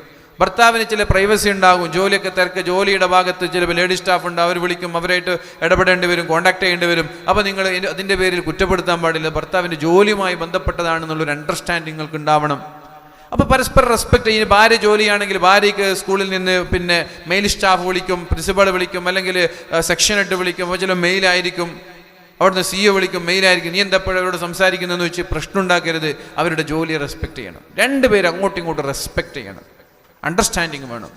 If you don't respect the other person, ഭാര്യ ഭർത്താവിനെ റെസ്പെക്ട് ചെയ്യുന്നില്ല, ഭർത്താവ് ഭാര്യ റെസ്പെക്ട് ചെയ്യുന്നില്ലെങ്കിൽ, you are gonna have a lot of trouble. അവിടെ ഒരുപാട് പ്രശ്നങ്ങൾ ഉണ്ടാവാൻ സാധ്യതയുണ്ട്. അപ്പോൾ കല്യാണം കഴിക്കാൻ പോകുന്ന ചെറുപ്പക്കാർക്കും ചെറുപ്പക്കാരികൾക്കും നൽകാനുള്ള ഒന്നാമത്തെ ഉപദേശം എന്താ? നീ ആണാണെങ്കിൽ വൈഫിനെ റെസ്പെക്ട് ചെയ്യുക. വൈഫിന് ചില സമയത്ത് പീരിയഡ്സ് പോലെ ഉണ്ടാകുന്ന സമയത്ത് ശാരീരികമായ ക്ഷീണത്തോടൊപ്പം മെൻ്റലി ഒരു മൂഡ് സ്വിങ് ഉണ്ടാകും. ചില പെൺകുട്ടികൾക്കൊക്കെ അങ്ങനെ ഉണ്ടാകും, മൂഡ് സ്വിങ്. ആ സമയത്ത് അവരെന്തൊക്കെ പറയും, ഇത് പീരിയഡ്സ് ആയതുകൊണ്ടാണ് ഇങ്ങനെ സംഭവിച്ചത് എന്നൊരു അണ്ടർസ്റ്റാൻഡിങ് നമ്മൾക്ക് ഉണ്ടാവുക. ഗർഭിണിയാകുന്ന സമയത്ത് ഭാര്യയ്ക്ക് മൂഡ് സ്വിങ് ഉണ്ടാവും. ചില ഭാര്യമാർക്ക് ഭയങ്കര ദേഷ്യം ഉണ്ടാവും ഗർഭിണികളാകുമ്പോൾ. അപ്പോൾ ചിലപ്പോൾ 1-2-3 മാസമൊക്കെ തുടരും. ആ സമയത്ത് ഭാര്യ എല്ലാറ്റിനും കയർക്കും, എല്ലാറ്റിനും ദേഷ്യപ്പെടും. അതെൻ്റെ ഭാര്യ ഗർഭിണി ആയതുകൊണ്ടാണെന്ന് മനസ്സിലാക്കുക. You respect. അവൾ ഗർഭിണിയാണ് എന്നുള്ള ആ ഒരു മഹത്വം വെച്ച് അവൾ നീ റെസ്പെക്റ്റ് ചെയ്യുക. അവൾ മെൻസ്ട്രേഷൻ പീരീഡാണ് എന്ന് വെച്ച് നീ അവൾ റെസ്പെക്റ്റ് ചെയ്യുക. അതേപോലെ ഭർത്താവിന് ജോലിയുടെ തിരക്കിൽ എന്തെങ്കിലും കമ്പനിയിൽ നിന്നോ ഷോപ്പിൽ നിന്നോ അല്ലെങ്കിൽ ജോലി സ്ഥലങ്ങളിൽ നിന്നോ മാനേജറുടെ മുതലാളിയുടെ ചീത്തൊക്കെ കേട്ട് സ്ട്രെസ്സിൽ വരായിരിക്കും. അപ്പം ഇങ്ങനെ ടെൻഷനിലോ അല്ലെങ്കിൽ എന്തെങ്കിലും പെട്ടെന്ന് കയർത്ത് സംസാരിച്ചാൽ you should respect your partner. വലിയൊരു ജോലി കഴിഞ്ഞ് വരികയാണ്, അപ്പോൾ അതിൻ്റെതായ ഒരു ക്ഷീണമുണ്ട്, അതുകൊണ്ടായിരിക്കും എൻ്റെ ഭർത്താവിനോട് ദേഷ്യപ്പെട്ടത് എന്ന് യു ഷുഡ് അണ്ടർസ്റ്റാൻഡ്. നീ അവനെ മനസ്സിലാക്കണം. മനസ്സിലായോ? അപ്പോൾ ഒന്നാമത്തെ ഉപദേശം അതാണ്. കല്യാണം കഴിച്ചവരോടും പറയാനുള്ളത്, കഴിക്കാൻ പോകുന്നവരോടും പറയാനുള്ളത്, you should respect your partner. നിന്റെ പാർട്ട്ണറെ നീ റെസ്പെക്ട് ചെയ്യണം. അവൻ്റെ പ്രൈവസിയെ റെസ്പെക്ട് ചെയ്യണം. പ്രൈവസി ഉണ്ടാവും, എല്ലാവർക്കും അവരവരുടേതായ പ്രൈവസി ഉണ്ടാവും. ഞാനൊക്കെ പറയാം, എൻ്റെ മെൻറ്റാലിറ്റി വെച്ച് ഞാൻ പറയുകയാണെങ്കിൽ, ഒരു ഭർത്താവും ഭാര്യയുടെ ഫോൺ പരിശോധിക്കാൻ പാടില്ല. ഒരു ഭാര്യയും ഭർത്താവിൻ്റെ ഫോൺ പരിശോധിക്കാൻ പാടില്ല. എന്തുകൊണ്ടെന്നറിയോ? പരിശോധിക്കാൻ പാടില്ല. അത് അവരുടെ പ്രൈവസിയാണ്. നമ്മളതിനെ റെസ്പെക്ട് ചെയ്യണം. ഈവൻ നമ്മളൊരു ഫോട്ടോ കാണാൻ വേണ്ടി ഗാലറി കൊടുത്താൽ ആ ഗാലറി ഇങ്ങോട്ട് സ്വൈപ്പ് ചെയ്യാൻ പാടില്ല, ലെഫ്റ്റിലേക്ക് സ്വൈപ്പ് ചെയ്യാൻ പാടില്ല. നോക്കാൻ കാണിച്ച ആ ഫോട്ടോ നോക്കിയിട്ട് തിരിച്ചു കൊടുക്കണം. അതാണ് റെസ്പെക്റ്റ്, അതാണ് മാനേഴ്സ്, അതാണ് എറ്റിക്വറ്റ് എന്ന് പറയുന്നത്. നമ്മളൊരാൾ ഫോട്ടോ കാണിച്ചു, നിങ്ങൾ വീടിൻ്റെ ഫോട്ടോ ഒന്ന് കാണിച്ചു തരോ, ഇതാണ് എൻ്റെ വീടിൻ്റെ ഫോട്ടോ എന്ന് കാണിച്ചു കൊടുത്താൽ ഞാൻ ഇങ്ങോട്ട് സ്വൈപ്പ് ചെയ്യട്ടെ എന്ന് ചോദിക്കാതെ സ്വൈപ്പ് ചെയ്യാൻ പാടില്ല. കാരണം ഇപ്പോഴത്തെ ഇയാൾ ഭാര്യയുടെ ഫോട്ടോ ആയിരിക്കും, വേറെ എന്തെങ്കിലും ഫോട്ടോ ആയിരിക്കും. അതുകൊണ്ട് റെസ്പെക്ട് ചെയ്യാൻ. എൻ്റെ സമയം അതിക്രമിക്കുകയാണ്. രണ്ടാമത്തെ വിഷയം, if you don't know how to compromise, പ്രശ്നം ഉണ്ടാകും എന്തായാലും. ദാമ്പത്യ ജീവിതം എന്ന് പറഞ്ഞാൽ സിനിമയിൽ കാണുന്നത് പോലെ റൊമാൻറ്റിക്കായ ഒരു ജീവിതമല്ല. അങ്ങനെ ചില ആളുകൾക്ക് തെറ്റിദ്ധരിച്ചിട്ടുണ്ട്. ദാമ്പത്യ ജീവിതം എന്ന് പറഞ്ഞാൽ റൊമാൻറ്റിക് ആണ്, കല്യാണം കഴിഞ്ഞാൽ മെരിക്കോളോ ഭയങ്കര റൊമാൻസ് ആയിരിക്കും, ഇങ്ങനെ പാട്ടൊക്കെ പാടാ, കൈയൊക്കെ പിടിച്ച് ഇങ്ങനെ വിരലുകൾക്കിടയിൽ കൈകളൊക്കെ കോർത്ത് ഷോൾഡറിൽ കൈവൊക്കെ വെച്ച് ഫോട്ടോക്ക് സെൽഫിയൊക്കെ എടുത്ത് എന്നിങ്ങനെ റീലും സ്റ്റാറ്റസൊക്കെ ആയിട്ട് നടക്കാന്നൊക്കെ പലരും കല്യാണത്തിന് മുമ്പ് സ്വപ്നം കാണും. കല്യാണം കഴിഞ്ഞൊരു 6 മാസം ആകുമ്പോൾ അതൊക്കെ ഉണ്ടാവില്ല. ഇത് എന്നും അങ്ങനെ ഉണ്ടാവില്ല എന്ന് നീ മനസ്സിലാക്കുക. അപ്പോൾ ഹൗ ടു കോംപ്രമൈസ്, പ്രശ്നങ്ങളുണ്ട്. ഭർത്താവിൻ്റെ വീട്ടിലേക്ക് വരുമ്പോൾ ഭർത്താവിൻ്റെ ഉമ്മയുമായി പൊരുത്തപ്പെടാൻ സമയമെടുക്കും, ഭർത്താവിൻ്റെ സഹോദരിമാരുമായി പൊരുത്തപ്പെടാൻ സമയമെടുക്കും, ഭർത്താവിൻ്റെ തന്നെ സ്വഭാവവുമായി പൊരുത്തപ്പെടാൻ സമയമെടുക്കും, ഭർത്താവിൻ്റെ പെങ്ങന്മാരുമായി സഹോദരിമാരുമായി പൊരുത്തപ്പെടാൻ സമയമെടുക്കും. അപ്പം എന്തൊക്കെ പ്രശ്നങ്ങളുണ്ടാകും? വീട്ടിൽ അടുക്കളയിൽ പ്രശ്നങ്ങളുണ്ടാകും, നാത്തൂന്മാരുമായി പ്രശ്നങ്ങളുണ്ടാകും, സഹോദരിമാരുമായി പ്രശ്നങ്ങളുണ്ടാകും. ഇത്തരം സമയത്ത് പ്രശ്നത്തെ പരിഹരിക്കാൻ, if you don't know how to compromise, എങ്ങനെ ഇത് കോംപ്രമൈസ് ചെയ്യണം, പ്രശ്നം എങ്ങനെ പരിഹരിക്കണം എന്ന് നിങ്ങൾ പഠിച്ചില്ലെങ്കിൽ നിങ്ങൾക്ക് ഇതൊക്കെ പറയുമ്പോൾ ദേഷ്യം വരും. എൻ്റെ ഉമ്മാനെ മറ്റേ ചിത്ത പറഞ്ഞാൽ ഞാൻ ചള്ളക്കം കെടുത്ത് തരും എന്നൊക്കെ പറഞ്ഞാൽ തീർന്നു, കഴിഞ്ഞു. അപ്പോൾ കുഴപ്പമില്ല, ഉമ്മല്ലേ, നമുക്ക് ശരിയാക്കാം, നമുക്ക് വേറെ വീടെടുത്ത് മാറാം, അതുവരെ മോളിങ്ങനെ നിൽക്കി, ഞാനില്ലേ, അങ്ങനെയൊക്കെ സപ്പോർട്ട് ചെയ്തിട്ട് കോംപ്രമൈസ് ചെയ്യാൻ പഠിപ്പിക്കണം. If you don't know how to compromise, പ്രശ്നം എങ്ങനെ കോംപ്രമൈസ് ചെയ്യണമെന്ന് അറിഞ്ഞില്ലെങ്കിൽ നിനക്ക് ഉമ്മാനോട് തെറ്റേണ്ടി വരും, നിന്റെ പെങ്ങന്മാരായിട്ട് തെറ്റേണ്ടി വരും, നിന്റെ ജ്യേഷ്ഠന്മാരായിട്ട് തെറ്റേണ്ടി വരും, അങ്ങനെ കുടുംബ ബന്ധം തന്നെ തകർന്ന് വീട്ടിൽ നിന്ന് ഇറങ്ങിപ്പോണ്ടി വരും. അതുകൊണ്ട് കല്യാണം കഴിക്കുന്നതിന് മുമ്പ് പ്രശ്നങ്ങളെ കോംപ്രമൈസ് ചെയ്യാൻ പഠിക്കണം. മൂന്നാമത്തേത്, if you can talk openly about what goes on between you, നിങ്ങൾക്കിടയിൽ എന്തെങ്കിലും ഒരു പ്രശ്നമുണ്ട്, ഭാര്യ ഒന്നും മുടില്ല, ഇങ്ങനെ മുഖം കറുപ്പിച്ച് നിൽക്കുകയാണ്, ഇങ്ങനെ നിൽക്കുകയാണ്, വീട്ടിലേക്ക് വരുമ്പോൾ അങ്ങനെയുണ്ട്, എന്താ നീ പുതിയാപ്പിളക്ക് അറിയുന്നില്ല, ചെക്കൻ അറിയുന്നില്ല, എന്തിനിപ്പോൾ ഉമ്മ പോകുമ്പോൾ നല്ല ചിരിച്ചയച്ച ഒരു പെണ്ണാണ്, വരുമ്പോൾ ഇങ്ങനെയാണ്, വരുമ്പോൾ എന്തെങ്കിലും ഉമ്മ എന്തെങ്കിലും ചീത്ത പറഞ്ഞിട്ടുണ്ടാവും, ചിലപ്പോൾ ഭർത്താവിൻ്റെ ഉമ്മ ചീത്ത പറഞ്ഞിട്ടുണ്ടാവും, അതിലിങ്ങനെ ദേശം ഉമ്മ നിൽക്കും, എന്ത് വെച്ചാലും മറുപടി അറിയില്ല, എന്ത് വെച്ചാലും ഞാൻ ഉണ്ടാണ്ടിരിക്കും, 2 ദിവസം 3 ദിവസം ഇങ്ങനെ നിൽക്കും, 4ാമത്തെ ദിവസം ഇത് പൊട്ട. അല്ലെങ്കിൽ ചിലപ്പോൾ എന്തെങ്കിലും എവിടേക്കെങ്കിലും യാത്ര ചെയ്യുമ്പോൾ 2 പേരിങ്ങനെ പിന്നെ ഷോപ്പിലേക്ക് പോകുമ്പോൾ അവിടെ ഒരു സെയിൽസ് ഗേൾ ഉണ്ടായി, സെയിൽസ് ഗേളിനോട് 2 മിനിറ്റ് കൂടുതൽ സംസാരിക്കുന്നത് ആര് ശ്രദ്ധിച്ചു? ഭാര്യ ശ്രദ്ധിച്ചു. ഒരു ഷോപ്പിലേക്ക് ഷോപ്പിങ്ങിന് പോയത്, അവിടെ ഒരു പെണ്ണുണ്ടായിരുന്നു, ആ പെണ്ണിനോട് ഇങ്ങനെ വസ്ത്രമൊക്കെ ചുരിദാറൊക്കെ വാങ്ങുമ്പോൾ എന്തോന്ന് കൂടുതൽ സംസാരിക്കുന്നത്, അതിങ്ങനെ മനസ്സിൽ വെച്ച് തന്നെ നിൽക്കും, പറയില്ല, എന്താന്ന് പറയില്ല, ഫുള്ള് ദേഷ്യമായിരിക്കും, 2-3-4 ദിവസം ദേഷ്യമായിരിക്കും, 5ാമത്തെ ദിവസമായിരിക്കും ഇത് പൊട്ട. നിങ്ങൾക്ക് പിന്നെ ഇന്ന് റോട്ടിലേക്ക് വരുന്ന വഴി അറിയുന്നില്ല, ആ സെയിൽസ്മാൻ ആ പെണ്ണിനോട് സംസാരിക്കാൻ കഴിഞ്ഞില്ലെന്ന് വയ്ക്കും. ഇപ്പോൾ അടുത്തൊരാളിനോട് ഉദാഹരണം പറഞ്ഞിരുന്നു, പണ്ടൊരു പിന്നെ സ്കൂളിൽ പഠിപ്പിക്കുമ്പോൾ ഒരു ഭർത്താവ് ഭാര്യയോട് പറഞ്ഞത്രേ, ഇന്ന് വന്ന നമ്മുടെ പുതിയൊരു ടീച്ചർ വന്നിരുന്നു, ആ ടീച്ചർക്ക് ചെറിയൊരു പൊടിമീശ ഉണ്ടെന്ന് പറഞ്ഞു. ടീച്ചർക്ക് ചെറിയൊരു പൊടിമീശ, പുതിയൊരു ടീച്ചർ വന്ന കഥ ഭാര്യയോട് വന്നിട്ട് പറയാണ്. അങ്ങനെ കോളേജൊക്കെ കഴിഞ്ഞ് 15 വർഷം കഴിഞ്ഞ് ആ ഭർത്താവ് റിട്ടയർഡായിട്ട് ഒരു ദിവസം രാത്രി വീട്ടിലേക്ക് വരുമ്പോൾ ഭർത്താവ് എന്തെന്ന് വെച്ചാൽ വീടിൻ്റെ തൊട്ടുമ്പോൾ ഒരു കല്ല് തട്ടി സ്കൂട്ടർ വീണപ്പോൾ ഭാര്യയ്ക്ക് എന്താ നോയിക്കൂടെ, ശ്രദ്ധിച്ചൂടെ, വയസ്സായില്ലെന്നൊക്കെ ചോദിച്ചപ്പോൾ ഞാൻ കണ്ടില്ല, കല്ലുണ്ടായിരുന്നു, ഞാൻ കണ്ടില്ല, ഞാൻ ശ്രദ്ധിച്ചില്ല എന്ന് പറഞ്ഞു. അത് പറഞ്ഞു, നിങ്ങൾക്ക് ഇന്നാലിന്ന മമത ടീച്ചറെ മീശ കാണുന്നുണ്ട്, വീട്ടിൻ്റെ മുമ്പിലുള്ള കല്ല് കാണുന്നില്ലെന്ന് ചോദിച്ചു. ഇപ്പോൾ 15 വർഷം മുമ്പത്തെ കഥ ഇവിടെ ഓർത്തിട്ട് വായിന്ന് പുറത്താടി. അപ്പോൾ ഇതാണ്, എന്തെങ്കിലും ഒരു വിഷയം അതിങ്ങനെ മനസ്സിൽ വെച്ച് നിൽക്കുന്നതിന് പകരം ഓപ്പണായിട്ട് സംസാരിക്കണം. If you can talk openly what is going on between you, നിങ്ങൾക്കിടയിൽ എന്താ സംഭവിക്കുന്നത് എന്ന് തുറന്നു പറഞ്ഞാലല്ലേ അറിയും. അതുകൊണ്ട് എന്ത് പ്രശ്നങ്ങളുണ്ടെങ്കിലും ഓപ്പണായിട്ട് ഭാര്യ ഭർത്താവിനോടും ഭർത്താവ് ഭാര്യയോടും തുറന്നു പറയാ. ഞാൻ നിർത്താൻ. 4ാമത്തേത്, if you don't have a common set of value, 2 പേർക്കും വാല്യൂ ഉണ്ടാവുക. ഭാര്യ മോഡേൺ ആണ്, ഭർത്താവ് ഓർത്തഡോക്സ് ആണ്, ദാമ്പത്യം മുന്നോട്ട് പോകില്ല. ഭാര്യ ഒരു ഫാഷനബിൾ അഫക്റ്റേഷൻ്റെ ആളാണ്, ഭർത്താവാണെങ്കിലോ ഒരു സ്പിരിച്വൽ വേല ജീവിക്കുന്ന ആളാണ്, അയാൾക്ക് ഈ ഫാഷനോടൊന്നും ഇഷ്ടമല്ല, അയാൾ നല്ലൊരു ആത്മീയ ജീവിതം നയിക്കുന്ന ആളാണ്. ഇത് ഒരിക്കലും ഒരു കോൺട്രാഡിക്ഷനാണ്, ഇതൊരിക്കലും നേരിട്ട് ഒത്തുപോകുന്ന സാധനമല്ല. അപ്പോൾ 2 പേർക്ക് കോമൺ സെറ്റ് ഓഫ് വാല്യൂ ഉണ്ടാവുക. അപ്പോൾ ദീനിയാണെങ്കിൽ ഭാര്യയും ദീനിയാവണം, ഭർത്താവും ദീനിയാവണം. ഭാര്യ ഭയങ്കര മോഡേൺ, ഭർത്താവ് തീരെ ദീനിൽ നല്ല ദീനും. എന്നാൽ ഭാര്യ ഭയങ്കര ദീൻ നിസ്കാരം, ഭർത്താവാണെങ്കിൽ ഓവർ മോഡേൺ ആണ്, നിസ്കാരം നിലനില്ല, അടിച്ചുപൊളി ജീവിക്കുക. ഇതൊക്കെ ഭയങ്കര പ്രശ്നമാണ്. അപ്പോൾ 2 പേർക്ക് കോമൺ സെറ്റ് ഓഫ് വാല്യൂ ഉണ്ടാവുക. കല്യാണം കഴിക്കുന്നതിന് മുമ്പ് നീ ഒരു മോഡേൺ ആണെങ്കിൽ മോഡേൺ തന്നെ കല്യാണം കഴിക്കുക, നിനക്ക് ദീനുമായിട്ട് പൊരുത്തപ്പെട്ടു പോകാൻ കഴിയില്ല. നീ ഒരു പിന്നെ ദീനാണെങ്കിൽ ദീനുള്ള ആളെ കല്യാണം കഴിക്കുക. പുതിയാപ്പളമാരോട് പ്രത്യേകിച്ച് അള്ളാഹു പറഞ്ഞു, നബി തങ്ങൾ പറഞ്ഞു, ഫളുഫർ ബിദാത്തി ദീൻ, ദീനുള്ള ആളുകൾ കല്യാണം കഴിക്കണം. അല്ലെങ്കിൽ ഭാര്യ ഇങ്ങനെ മോഡേണാക്കി കണ്ണാടിയുടെ മുമ്പ് നിൽക്കുന്നതും, മുടി സ്ട്രൈറ്റ് ചെയ്യുന്നതും, മുടി അയൺ ചെയ്യുന്നതും, മേക്കപ്പ് ചെയ്യുന്നതും, ലിപ്സ്റ്റിക് ഇടുന്നതും, ഐലൈനർ ഉപയോഗിക്കുന്നതും, ഇതൊക്കെ കാണും ഭർത്താവിന് ഇങ്ങനെ പിറുപിറുക്കും.